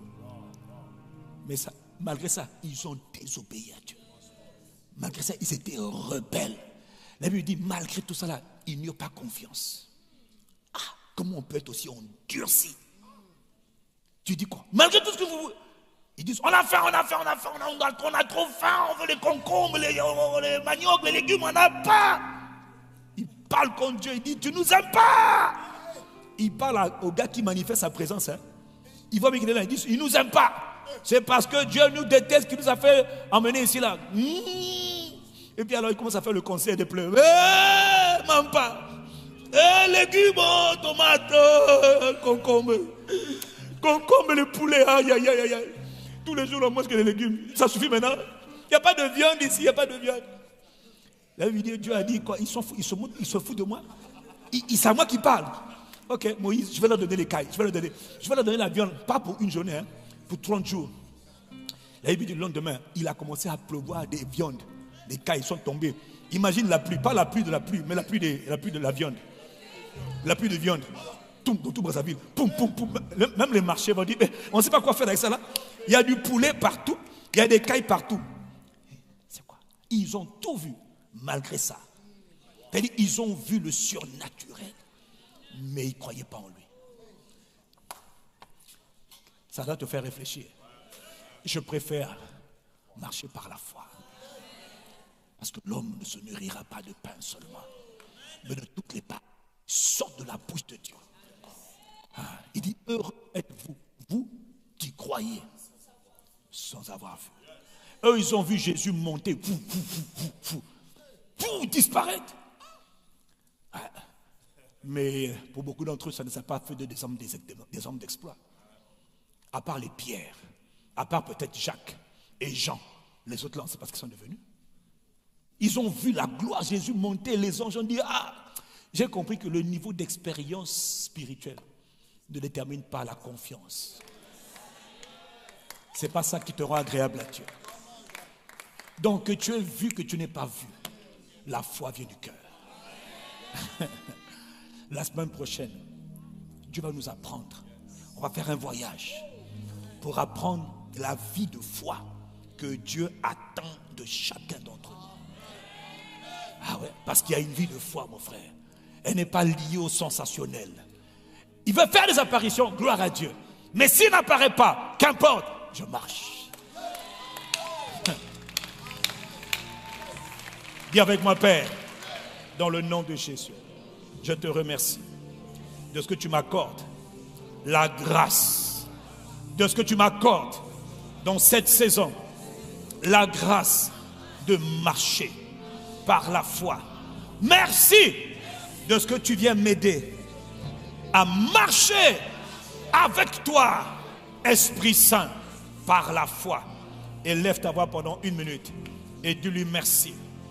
Là, tu es en train d'offrir à Dieu la gratitude parce qu'il vient t'aider à marcher par la foi. Et lève ta voix et rends grâce à Dieu. Père, dans le nom de Jésus, je te remercie de ce que tu viens m'aider à marcher par la foi, par la foi, par la foi en cette saison. Ah, merci. Oh, toi qui écoutes les prières, Dieu de gloire, Dieu des apparitions, tu vas apparaître, mais dans le but de fortifier la foi de quelques-uns. Tu viens apparaître dans le but d'affermir la foi de quelques-uns. Mais nous savons que ce n'est pas les apparitions qui nourrissent la foi. Mais je te rends grâce, parce que tu fais grâce à qui tu fais grâce. C'est le temps, c'est la saison où le Dieu de gloire qui a apparu avec un homme, qui a apparu un homme qui n'était pas dans la lignée des croyants, un homme qui ne connaissait pas Dieu, est devenu le Père de la foi. Qu'est-ce qui a caractérisé cette foi? Quelle était la particularité de cet homme? Comment était son cœur? Quel genre de cœur avait cet homme? Au point que Dieu fasse de lui le Père de la foi, le Père de tous les croyants. Comment Dieu peut façonner un homme, peut travailler le cœur d'un homme, au point que cet homme soit dit, soit annoncé comme étant l'ami de Dieu et un homme de foi. Père, dans le nom de Jésus, nous te rendons grâce de ce que dans cette saison, tu fais de nous des hommes et des femmes de foi. Au nom puissant de... C'est par la foi que je t'annonce que d'ici la semaine prochaine, tu ne tomberas pas malade. C'est par la foi que je t'annonce que d'ici la semaine prochaine, tu ne connaîtras pas la mort. C'est par la foi que je t'annonce que si la mort revient, la mort va passer par-dessus. Que quand la dévastation vient, elle passera par-dessus. C'est par la foi que je t'annonce que tu es sur le point de monter dans une autre dimension. Or, tu sais que les hommes de foi sont les hommes que Dieu recherche. Les hommes et les femmes de foi, tu es sur le point d'être positionné. C'est-à-dire qu'il y a des gens ici, Dieu lui-même rendra témoignage de ta foi. On a dit au sud d'Abraham, ce n'est pas une question d'âge, hein, c'est une question de foi. Il y a eu des David, il était petit, mais devant des Goliath, Goliath a dit le petit il est trop fort. Que Dieu fasse de toi un homme, une femme de foi. Que dans cette saison, la confiance que tu as en Dieu augmente de manière significative. Donne-moi le Amen. J'ai dit que ta confiance en Dieu augmente. Qu'elle grandisse. Donnez un bon Amen. Et j'ai une bonne nouvelle pour toi. Ce que tu viens de dire Amen là, c'est ce qui va s'accomplir pour ta vie. Ce qui est bien avec la vie par la foi, c'est qu'on parle et Dieu fait. En parenthèse, dans la vie de foi, tu vas te rendre compte d'une chose. C'est question de parole et de pratique. On entend la parole et on pratique. Et avec moi, on entend la parole et on la met en pratique. Quel voyage formidable. Parce que beaucoup tu as entendu. Maintenant, il faut que tu vives ce que Abraham a vécu. Si on l'appelle le père de la foi, toi, on doit t'appeler son enfant. Et la Bible, nous sommes tous des enfants d'Abraham par la foi en Jésus-Christ. Ce n'est pas les Juifs, c'est tous ceux qui ont cru. Ouais. C'est ce qui nous distingue, ce qui nous qualifie, c'est la foi en Jésus. Mais une foi qui va être très ferme. Moi, je vois plusieurs avec le genre de foi tellement ferme. En parenthèse, celui qui a la foi en Dieu n'est pas impressionné par les influenceurs des réseaux sociaux. Parce que ce n'est pas les influenceurs, ce n'est pas les commentateurs, ce ne sont pas ni influenceurs, ni commentateurs, ni discoureurs qui vont déterminer ta vie chrétienne. C'est la parole de Dieu avec le Saint-Esprit qui va déterminer ta marche en Jésus. Dis-moi un bon Amen. Parce que le drame aujourd'hui, c'est qu'il y a beaucoup de gens qui vivent par les réseaux sociaux. C'est-à-dire que quand la télé a dit, c'est ce qu'ils croient. Ah non, nous, c'est quand Dieu a parlé que nous, on croit. Acclame Dieu si Dieu t'a parlé. Acclame Dieu.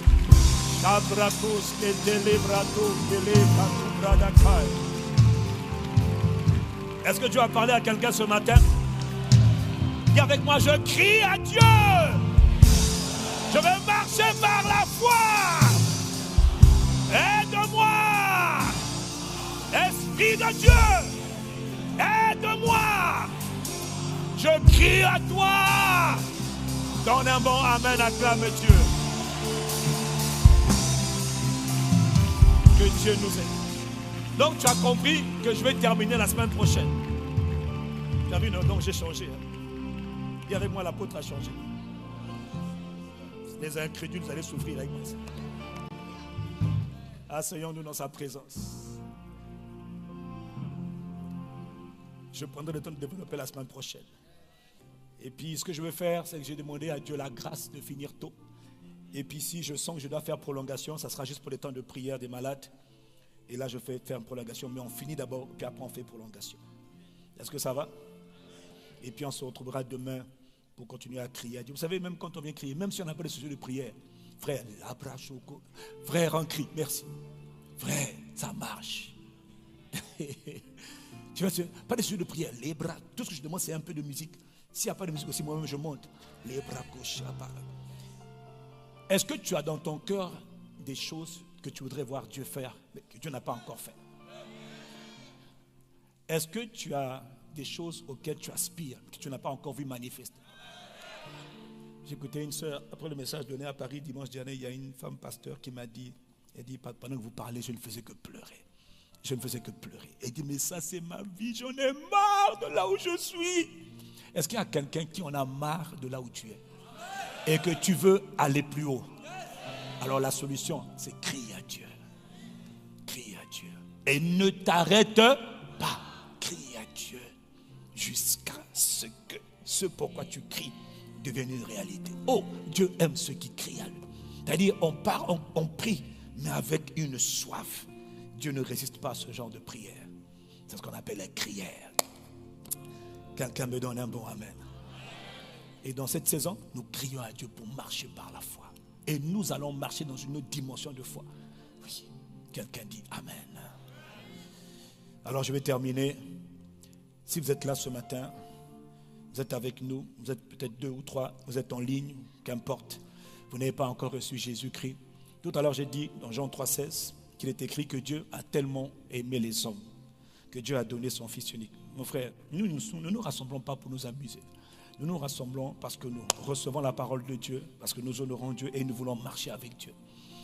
Il a dit, celui qui croit, qu'il ne soit pas perdu, mais qu'il reçoive le don de la vie éternelle. Le Seigneur veut donner, veut faire don de la vie éternelle à toi qui es venu aujourd'hui. Tu as été invité par un ami, tu as été invité par quelqu'un ou par le Saint-Esprit directement, où tu as suivi en ligne, puis tu es connecté, tu es là.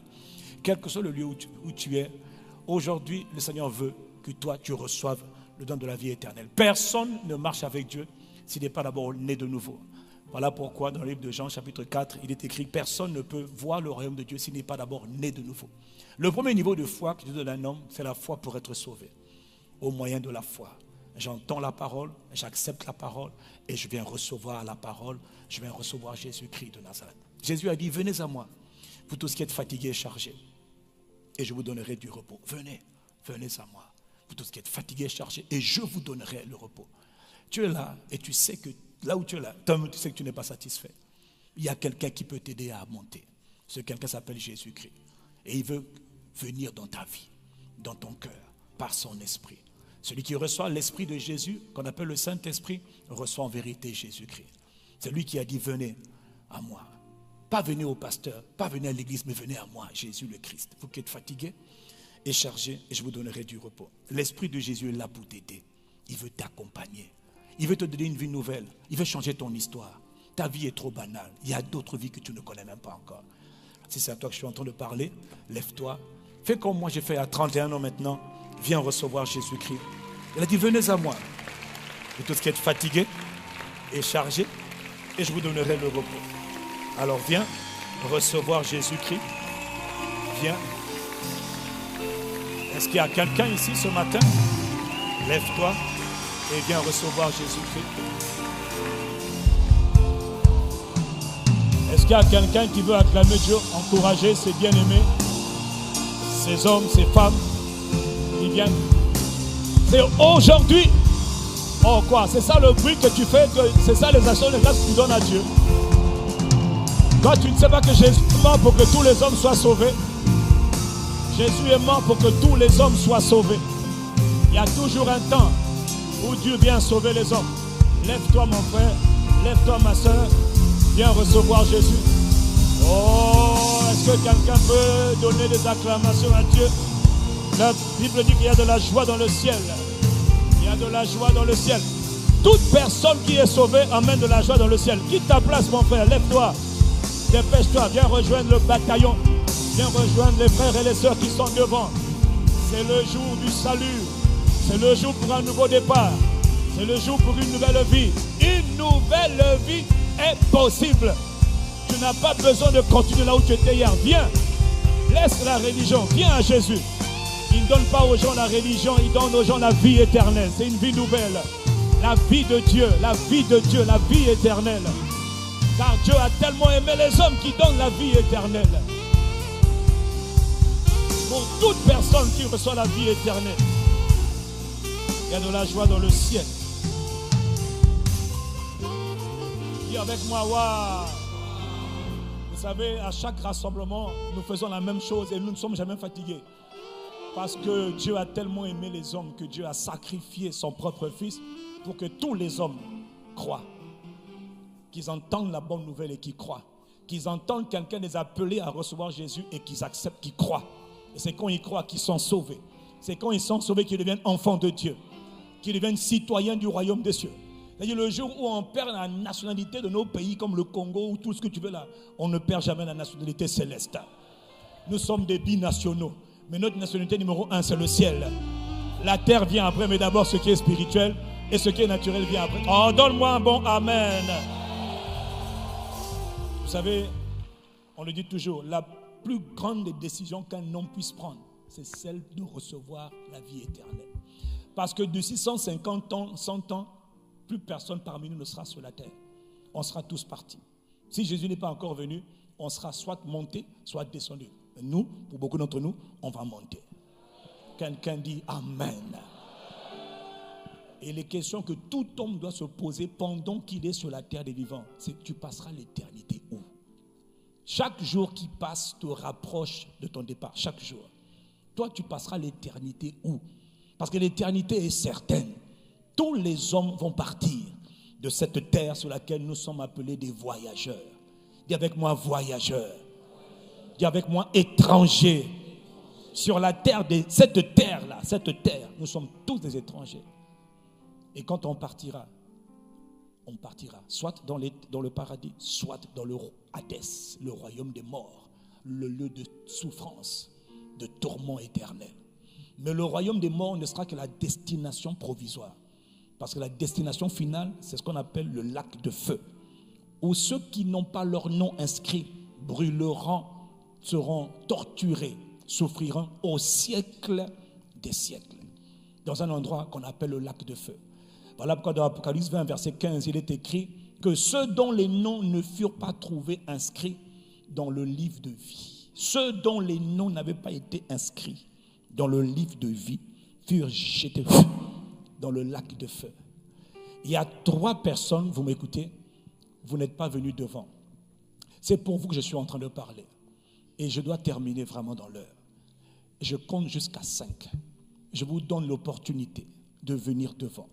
Et ce n'est même pas moi, c'est Jésus qui vous aime tellement, qui ne veut pas. Vous voyez, ceux qui vont aller dans le lac de feu, la Bible dit ils vont y aller parce que leur nom n'était pas trouvé dedans. Frère.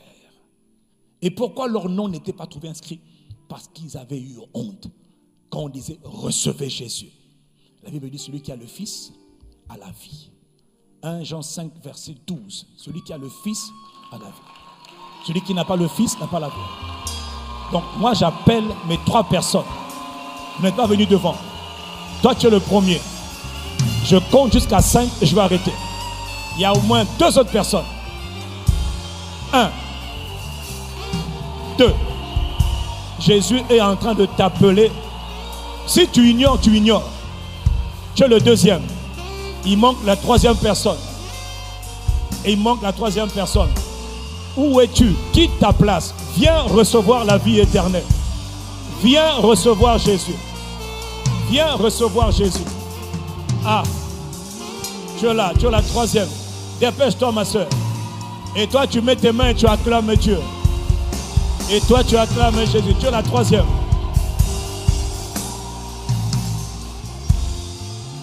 Quiconque ne fut pas trouvé inscrit dans, il y en a même 4 et même 5 fut jeté dans le temps de feu.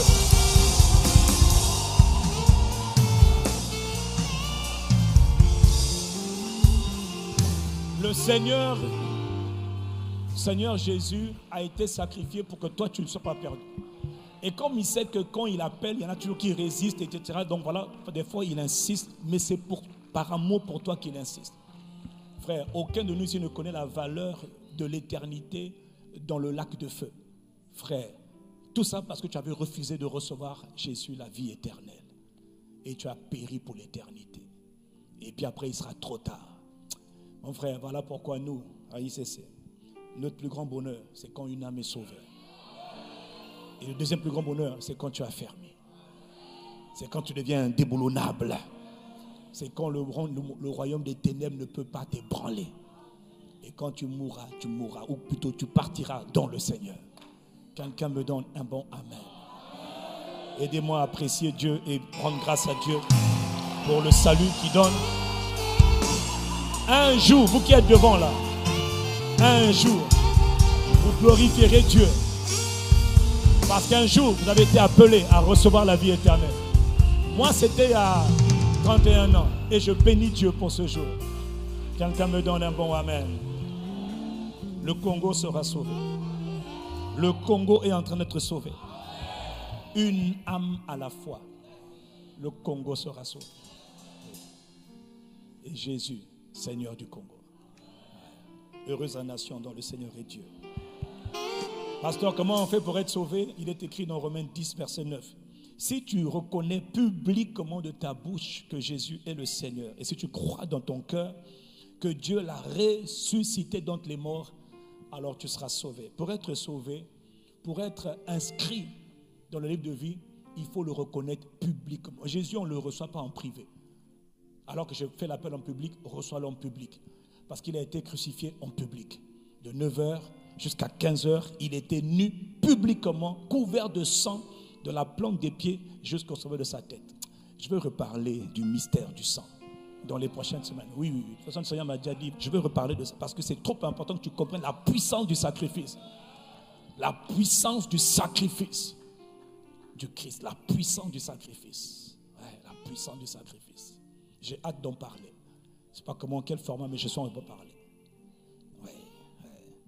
Pour que tu vives la prochaine dimension, là où il y a résistance démoniaque, il faut qu'on emmène la puissance du sacrifice. Quelqu'un dit Amen. Alors vous qui êtes devant, que Dieu vous bénisse. Vous me rappelez mes 31 ans en arrière, lorsque je venais devant pour publiquement reconnaître Jésus comme Seigneur et Sauveur. Je vous invite à mettre votre main sur le cœur et de baisser la tête en signe de révérence, comme un acte de révérence devant Dieu. Et vous allez répéter avec moi à voix haute, s'il vous plaît. J'ai bien dit à voix haute. Dites avec moi, Seigneur Jésus-Christ, j'ai entendu ton appel. Je crois ce matin et je déclare publiquement que tu es le Fils de Dieu. Tu es mort il y a 2000 ans environ à cause de mes péchés. Tu as été enseveli et tu es ressuscité le 3e jour d'entre les morts. Seigneur Jésus, pardonne-moi pour tous mes péchés, conscients et inconscients, volontaires et involontaires. Purifie-moi, lave-moi par ton sang précieux.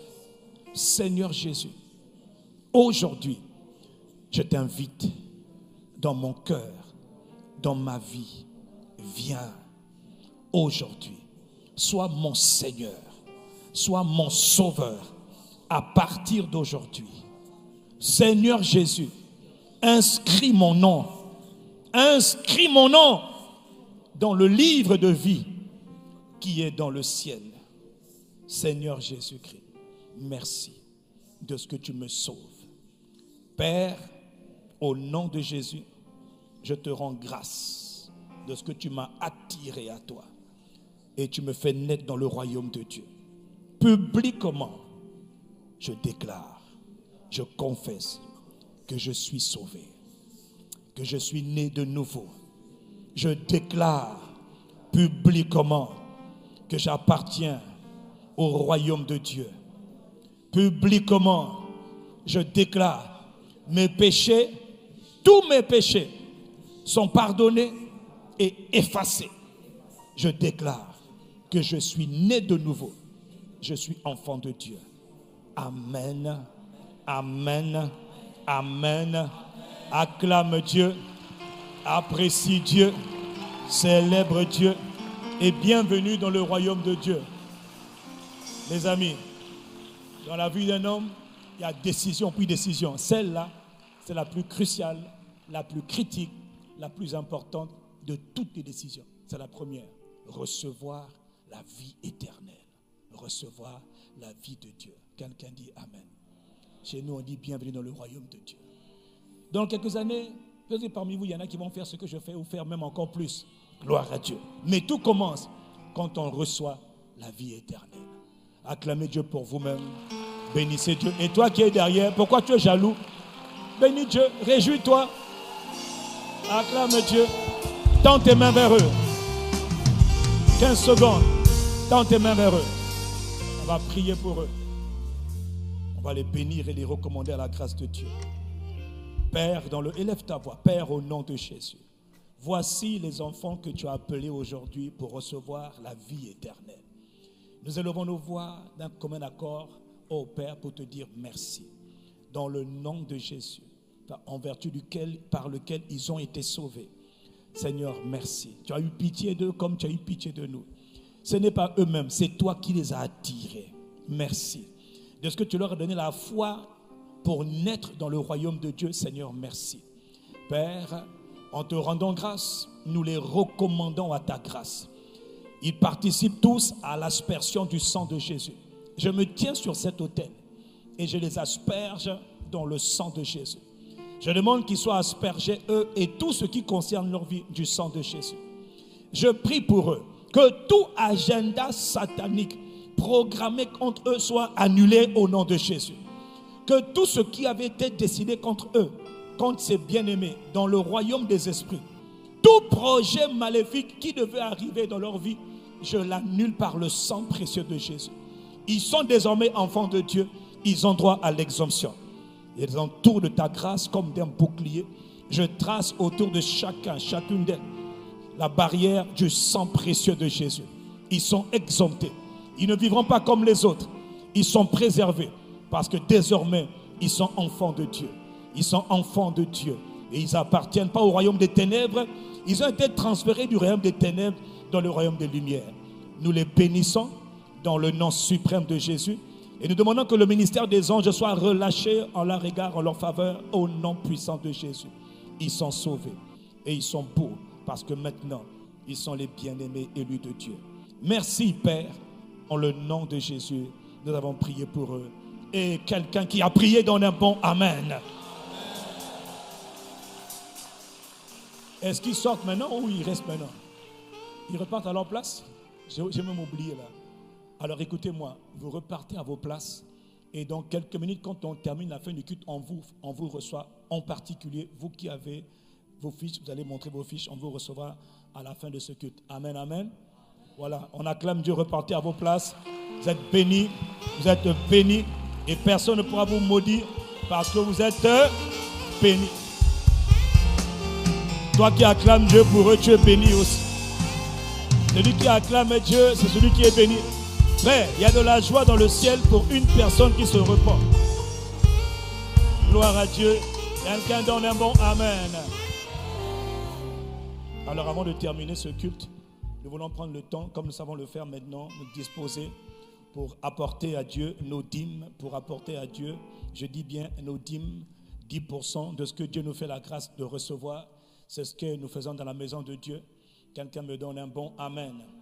Au-delà des dîmes, nous voulons aussi apporter à Dieu. Vous savez, quand Dieu parle, quand on est dans la maison de Dieu, on ne vient pas les mains vides. Ça, c'est une loi spirituelle. Bon, tout le monde ne la comprend pas, mais béni soit Dieu pour ceux qui la comprennent et qui la mettent en pratique. Et avec Dieu, c'est simple. Tu ne viens pas devant l'Éternel les mains vides, parce que tu viens devant un Créateur, tu viens devant le Maître des esprits. Donner, c'est un acte spirituel. Dis avec moi, donner, ce n'est pas naturel. Dis avec moi, donner, c'est spirituel. Celui qui veut récolter, celui qui veut obtenir grâce après grâce dans la vie, il n'y a pas que la prière. La prière permet de faire certaines choses, mais quand on donne, on récolte toujours. Et le secret pour recevoir de Dieu les provisions, les grâces financières, c'est d'apprendre à donner. C'est pour ça que les plus grands riches dans le monde, ce sont les plus grands donneurs. Je parle bien des vrais riches, s'il vous plaît. Je ne parle pas des vrais riches. Les vrais riches c'est des gens qui sont habitués à donner. Et dans le mystère des esprits, quand on donne, c'est un message qu'on envoie à l'esprit ou à la divinité à qui on donne. Nous donnons au Dieu vivant. Mais même dans le monde occulte, ils savent qu'il faut donner. Dis Amen. Quand tu vas chez les féticheurs, le féticheur te dit donne d'abord quelque chose. Quand tu viens à Dieu dans le but que Dieu te fasse du bien, Dieu dit apporte quelque chose dans la maison de Dieu. Ce que tu donnes ne quitte pas ta vie, c'est faux. Ce que tu donnes quitte simplement ton présent, c'est un investissement dans ton futur. Le monde spirituel fonctionne sur la base de la loi du donner et du recevoir. De la loi de semer et de récolter. Il y a des choses que tu veux récolter, mais tu n'as jamais semé. Ou tu ne sèmes pas régulièrement. Non. Même tout fermier, tout agriculteur sait qu'avant de récolter, il faut semer. Mais quand on sème, on ne donne pas pour le pasteur, c'est faux. On donne toujours à Dieu. Il faut juste faire attention à qui je donne ou le territoire sur lequel je donne. Quelqu'un dit Amen. Dieu avait dit à Abraham, je bénirai ceux qui te béniront et je maudirai ceux qui te maudiront. Ça veut dire qu'il y a un mystère dans le fait de donner là où Dieu est déjà. Moi, j'ai un secret. Quand je perçois que quelqu'un est béni ou quelqu'un porte une grâce, je donne là. C'est un principe spirituel. On donne là où il y a. Quelqu'un dit Amen. Et quand nous donnons nos dîmes, nous donnons aussi nos offrandes d'action de grâce. Dis avec moi, action de grâce. Les offrandes d'action de grâce, c'est les offrandes où on convient, on dit à Dieu simplement merci. Frère, il faut être spirituel, parce que la vie, elle est spirituelle. La vie n'est pas naturelle. Quelqu'un dit Amen. Et quand on donne, c'est un investissement qu'on fait. Donc nous allons nous disposer à donner, à offrir à Dieu. Et comme tout à l'heure, Pasteur Essima disait, quand on donne à Dieu, il y a une règle. On donne avec joie, on donne sans contrainte. Ne dis pas que l'apôtre avait dit, si je ne donnais pas, j'allais mourir. Non, ce n'est pas vrai. Dieu n'aime pas ça. On ne menace pas les gens quand on donne. Si tu vois un pasteur qui est en train de te menacer, si tu ne donnes pas, tu vas voir, la malédiction va venir sur toi. Non, frère, ça, ce n'est pas Dieu. On donne librement. On donne Moi, je t'encourage à donner, mais je ne t'impose pas. Je n'ai pas tourné ton cou, je n'ai pas frappé tes dents, je n'ai pas tapé tes mains. Non, mais on encourage à donner. Quelqu'un dit Amen. Et permettez-moi de le dire, là où nous sommes, là où nous allons, ce n'est pas toi, c'est Dieu qui nous y emmène. Voilà, gloire à Dieu. Le secret pour récolter, c'est de donner. Le secret pour l'abondance, c'est de semer en abondance. Le secret, celui qui veut récolter beaucoup, doit semer beaucoup. Et c'est comme ça qu'on met Dieu à l'épreuve. Il dit, mettez-moi à l'épreuve, vous verrez. Si pour vous, je n'ouvre pas les écluses des cieux. La règle, par contre, quand on donne, assure-toi que tu n'es pas en train de donner sur un champ qui est maudit. Si tu sèmes dans un endroit qui est maudit, ta semence n'aura servi à rien. Voilà pourquoi il faut toujours donner avec discernement. Ouais, dis Amen. L'amour, oui, mais l'amour avec le discernement. L'obéissance, oui, mais l'obéissance avec le discernement. Est-ce que j'ai parlé à quelqu'un? Un jour, il y avait un homme de Dieu, et à l'époque, j'étais jeune dans la foi, j'étais nouveau chrétien. Et puis il vient à l'église, j'étais en France. Il dit, frère, le Seigneur me dit, donnez ta voiture. Offre-moi ta voiture. Je ne connaissais pas beaucoup Dieu à l'époque, mais j'avais quand même un peu de caractère pour reconnaître un escroc. Et je n'étais pas mature, mais je savais reconnaître les embrouilleurs. Le Seigneur me dit, tu dois donner ta voiture. Je dis, mais logiquement, Dieu, c'est un Dieu de communication. Ce qu'il dit à l'un, il dit aussi à l'autre. Ce que tu dis là, Dieu ne m'a pas dit ça. Et même quand tu parles là, je sens que je ne dois pas le faire. Il m'a dit, tu es un rebelle. Je dis, d'accord. Ça, c'est ce qu'on appelle un manipulateur. Quand on donne librement, on donne sans contrainte, on donne avec joie. Alors quelqu'un qui veut donner avec joie se met debout avec joie et on va donner à Dieu. Je vais prier pour ce que nous donnons. Quelqu'un dit un bon Amen. Mets-toi debout, je vais prier. Père, dans le nom de Jésus de Nazareth de Christ, j'ai dit on prie. Nous rendons grâce à Dieu. Nous te rendons grâce parce que tu nous appelles pendant ce culte. Dans le temps des cultes que l'on fait à Dieu, que l'on rend à Dieu, il y a aussi les dons, les offrandes spéciales, les offrandes, les sacrifices d'action de grâce, les prémices. Tout ce que tu nous donnes, c'est toi qui nous l'as donné. En donnant, nous ne faisons que te redonner ce que tu nous as donné. Merci infiniment de ce que tu nous as dit. Mettez-moi à l'épreuve. Apportez dans la maison du Seigneur les dîmes et les offrandes afin qu'il y ait de la provision en abondance dans ma maison. C'est toi, ô Père, qui veux que dans ta maison, il ne manque de rien. Pour prendre soin de tous les besoins, de toutes les nécessités qui incombent à la maison de Dieu. Il y a une multitude de besoins qui sont pris en charge dans les églises locales. Nous te remercions de ce que tu nous rends capables de participer à cette œuvre. Tu as dit, mettez-moi à l'épreuve et vous verrez si pour vous, je n'ouvre pas les écluses du ciel. Père, alors que nous nous engageons à donner, et nous t'honorons par nos offrandes spéciales, nous t'honorons par nos dîmes, Père, nous te mettons aussi à l'épreuve, conformément à ta parole. Ouvre les fenêtres du ciel, réponds ta bénédiction en abondance, étends ta main de grâce, étends ta main de miséricorde. Alors que nous pratiquons ta parole, nous la mettons en pratique en donnant. Père, nous comptons sur toi pour faire ta part. Nous avons confiance en toi, toi qui as fait la promesse. Je demande au nom de Jésus que tout esprit qui vient dévorer les finances, dévorer les projets, dévorer les biens matériels de mes frères et de mes sœurs qui donnent, qui soient réprimés par le feu de Dieu au nom de Jésus. Que toute attaque de Satan contre tes finances, contre ta prospérité, contre ta productivité soit réprimée et détruite au nom de Jésus. J'asperge le sang de Jésus sur tes finances, dis Amen. J'asperge le sang de Jésus sur le travail de tes mains, dis Amen. J'asperge le sang de Jésus sur tes activités, dis Amen. J'asperge le sang de Jésus sur ton salaire, dis Amen. J'asperge le sang de Jésus sur le travail de tes mains au nom de Jésus, dis Amen. Que ton travail soit béni. Que ce que tu donnes soit béni.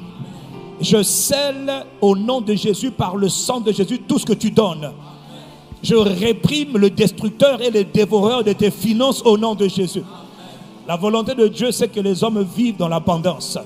Nous sommes les dépositaires de la bénédiction de Abraham. Seigneur, je prie que la bénédiction de Abraham, qui consistait à avoir toutes sortes de possessions pour la gloire de Dieu, soit relâchée sur ton peuple au nom de Jésus.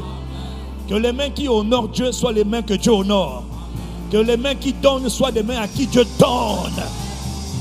Parce que nous te faisons confiance, nous donnons avec un cœur joyeux, avec un cœur reconnaissant. Reçois favorablement le fruit de nos efforts, le fruit de notre travail, le fruit de notre investissement, le fruit de nos activités. Que le Dieu béni soit béni et bénisse son peuple dans le nom puissant de Jésus. Et cette parole, qu'elle s'accomplit sur toi au nom de Jésus. Quiconque était menacé au niveau de ses finances soit délivré par le sang de Jésus. Quiconque était bloqué au niveau de tes finances, les projets bloqués, les initiatives bloquées, là où tu n'avais même pas assez, que Dieu ouvre le ciel et que l'abondance soit relâchée au nom de Jésus. Je répète, toi qui estimes et tu vois bien que tu n'en as pas assez, il y a des choses que tu as envie de faire, mais ce que tu as ne te permet pas de faire tout ce que tu vois. Je suis en train de voir clairement et je prie pour toi que l'abondance divine te soit accordée dans le nom de Jésus. Alors que tu donnes et tu mets Dieu à l'épreuve, que Dieu te surprenne par sa bonté au nom de Jésus. Que Dieu te fasse du bien dans le nom de Jésus. C'est la volonté du bien, c'est la volonté de Dieu que tu sois béni de toutes sortes de bénédictions et que tu deviennes une source de bénédiction. Que Dieu fasse, je lève mes mains, que Dieu fasse de ta vie, toi qui entends le son de ma voix, un canal de bénédiction pour plusieurs. Que par toi, des multitudes soient bénies au nom de Jésus. Que par toi, les gens retrouvent le sourire au nom de Jésus. Que par toi, les gens abondent en action de grâce au nom de Jésus. Je ne sais pas qui je suis en train de parler, mais je libère cette parole de surabondance dans ta vie, dans le nom de Jésus. Abba Père, j'ai prié. Tu as dit, tu exauces la prière de ton serviteur et tu accomplis ce que prédisent tes envoyés. Tout ce que nous donnons est sanctifié, c'est-à-dire mis à part et béni pour être renvoyé, multiplié, pressé, multiplié, secoué, multiplié. Que ton peuple expérimente dans ces temps difficiles une multiplication, une abondance divine, c'est-à-dire surnaturelle. Nous ne dépendons pas de l'économie humaine ou de l'économie des territoires. Nous dépendons de l'économie du ciel. Ouvre les trésors du ciel et réponds ta grâce. Nous te faisons confiance. Celui qui a la foi dit Amen une fois. Celui qui fait confiance à Dieu dit Amen 2 fois. Celui qui scelle sa confiance en Dieu dit Amen 3 fois. Maintenant, nous pouvons donner librement et avec joie dans la magnifique présence de Dieu. N'oublie pas, on donne avec joie. Mettez sur l'autel, on met sur les escaliers, on met sur les paniers. Venons devant pour ceux qui peuvent venir devant. Bon, aujourd'hui, je te suggère de venir devant. Là où tu es, devant, simplement devant. On peut laisser les ranger et on vient devant, on fait de la place. On fait de la place. Et pour ceux qui sont en ligne, les instructions vous sont données. On peut donner en scannant le QR code, donner par Momo, donner par différents moyens, Airtel Money, MTN Money, par virement bancaire. Nous bénissons Dieu, le Dieu qui fait grâce. Nous donnons avec un cœur reconnaissant. Le secret de la multiplication, c'est donner. Oh mon Dieu, c'est toi qui donnes. Tu es si bon, tu nous as tout donné. Oh mon Dieu, tu es bon, tu es bon. Je veux te dire mon Dieu, tu es bon pour moi, tu es bon. Oh mon Dieu, tu es bon. Oui mon Dieu, tu es bon. Oh mon Dieu, tu es bon pour moi, tu es bon. Oh Jésus-Christ, tu es bon. Ah ma Père, tu es bon. Jésus le Christ, tu es bon pour moi, tu es bon. Oh Saint-Esprit, tu es bon. Esprit de Dieu, tu es bon. Ah ma Père, tu es bon pour moi, tu es bon. Jésus-Christ, tu es bon. Jésus-Christ, tu es bon. Jésus le Christ, tu es bon pour moi, tu es bon. Je parlerai de ta bonté, ta fidélité. Je dirai tout haut, oh, je veux parler mon Dieu. Yes.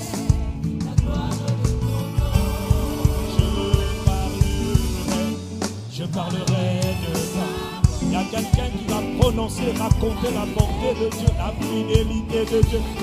Je veux déclarer, je veux moi aussi proclamer ce que tu as fait pour moi. Je veux proclamer, je veux dire, je chante un chant prophétique. Je parlerai de, parle dans le futur, la fidélité.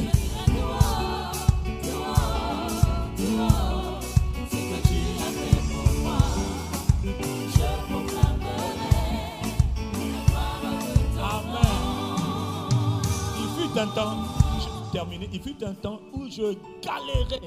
Quelqu'un qui a connu des saisons de galère. Où tu, non, chacun, celui qui marche avec Dieu va connaître ce qu'on appelle saison de. Donc je me rappelle qu'à l'époque ça allait tellement mal que comme je ne voulais pas proclamer le malheur, donc je chantais ce cantique-là. Donc en fait je me retrouvais à prophétiser. Mais je prophétisais en chantant. Parfois chanter t'aide dans tes souffrances pour que tes situations soient transformées. J'ai entendu prie, c'est tellement chaud. Donc je disais, je parlerai, je parlais tout seul, hein, dans la galère. Hein. Et puis je disais, je dirai tout haut. Donc j'annonçais, j'allais dire.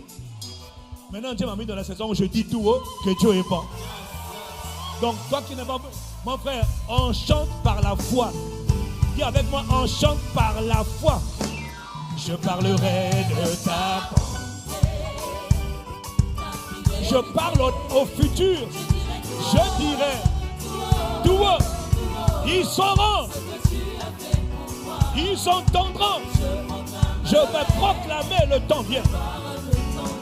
Il encore je parlerai de.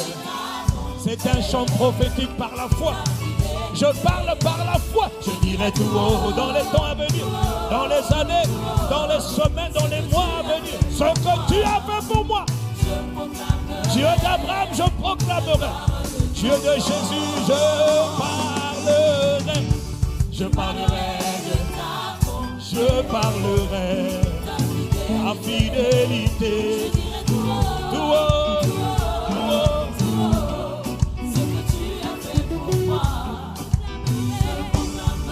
que la grâce du Seigneur Jésus soit avec toi, dis Amen. Que cette semaine, la grâce du Seigneur t'accompagne dans tout ce que tu fais. La grâce est une présence, la grâce est une capacité. Que rien ne te manque cette semaine quand tu auras besoin. Que la présence de Dieu soit ton soutien dans le nom de Jésus. Que la présence de Dieu soit pour toi comme un bouclier, un refuge au nom de Jésus. Que la grâce de Dieu te localise. Que le bonheur et la faveur divine t'accompagnent dans tout ce que tu fais au nom de Jésus. Que ta vie soit bénie et arrosée de grâce au nom de Jésus. Que la communion du Saint-Esprit soit avec toi pleinement au nom de Jésus. Que le Saint-Esprit t'aide. Que le Saint-Esprit t'aide au nom de Jésus cette semaine.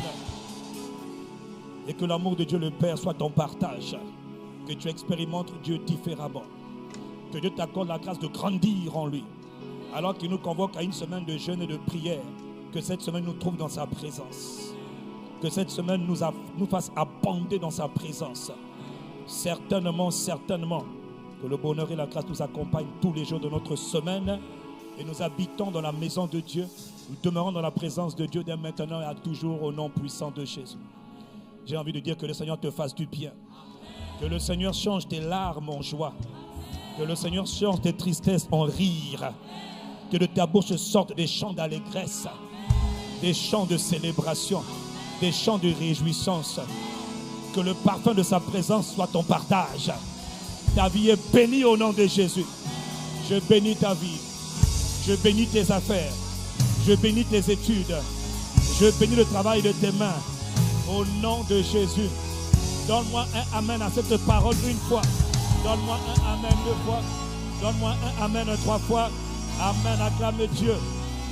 Dernière annonce. Donc comme tu as vu, j'ai terminé avant midi et demi. Maintenant, je vais prendre la prochaine demi-heure alors qu'on se salue les uns les autres. On se salue les uns les autres. Je vais prendre quelques minutes pour prier pour les malades. Mais ça, c'est maintenant. On termine d'abord. Donc maintenant, on considère qu'on a fini. Salue ton voisin. Salue ta voisine. Moi maintenant, j'attends. Pendant que tu parles, nous on prie pour les malades. Il y a quelques personnes qui ont besoin de la grâce de Dieu, qui ont besoin de l'action de l'Esprit, qui ont besoin du toucher de Dieu. Donc on va prendre juste quelques minutes pour prier pour les malades. Quelques personnes qui sont venues malades. Si tu es venu malade, tu parles. Non, mais jouez la mélodie pour qu'on parte. Sinon, ils vont rester ici. Donc salue ton voisin, salue ta voisine. Maintenant, on peut rentrer à la maison. Excellent dimanche et rendez-vous demain. N'oubliez pas le culte expérience jeune des jeunes prodiges, l'église des jeunes prodiges à partir de 14h.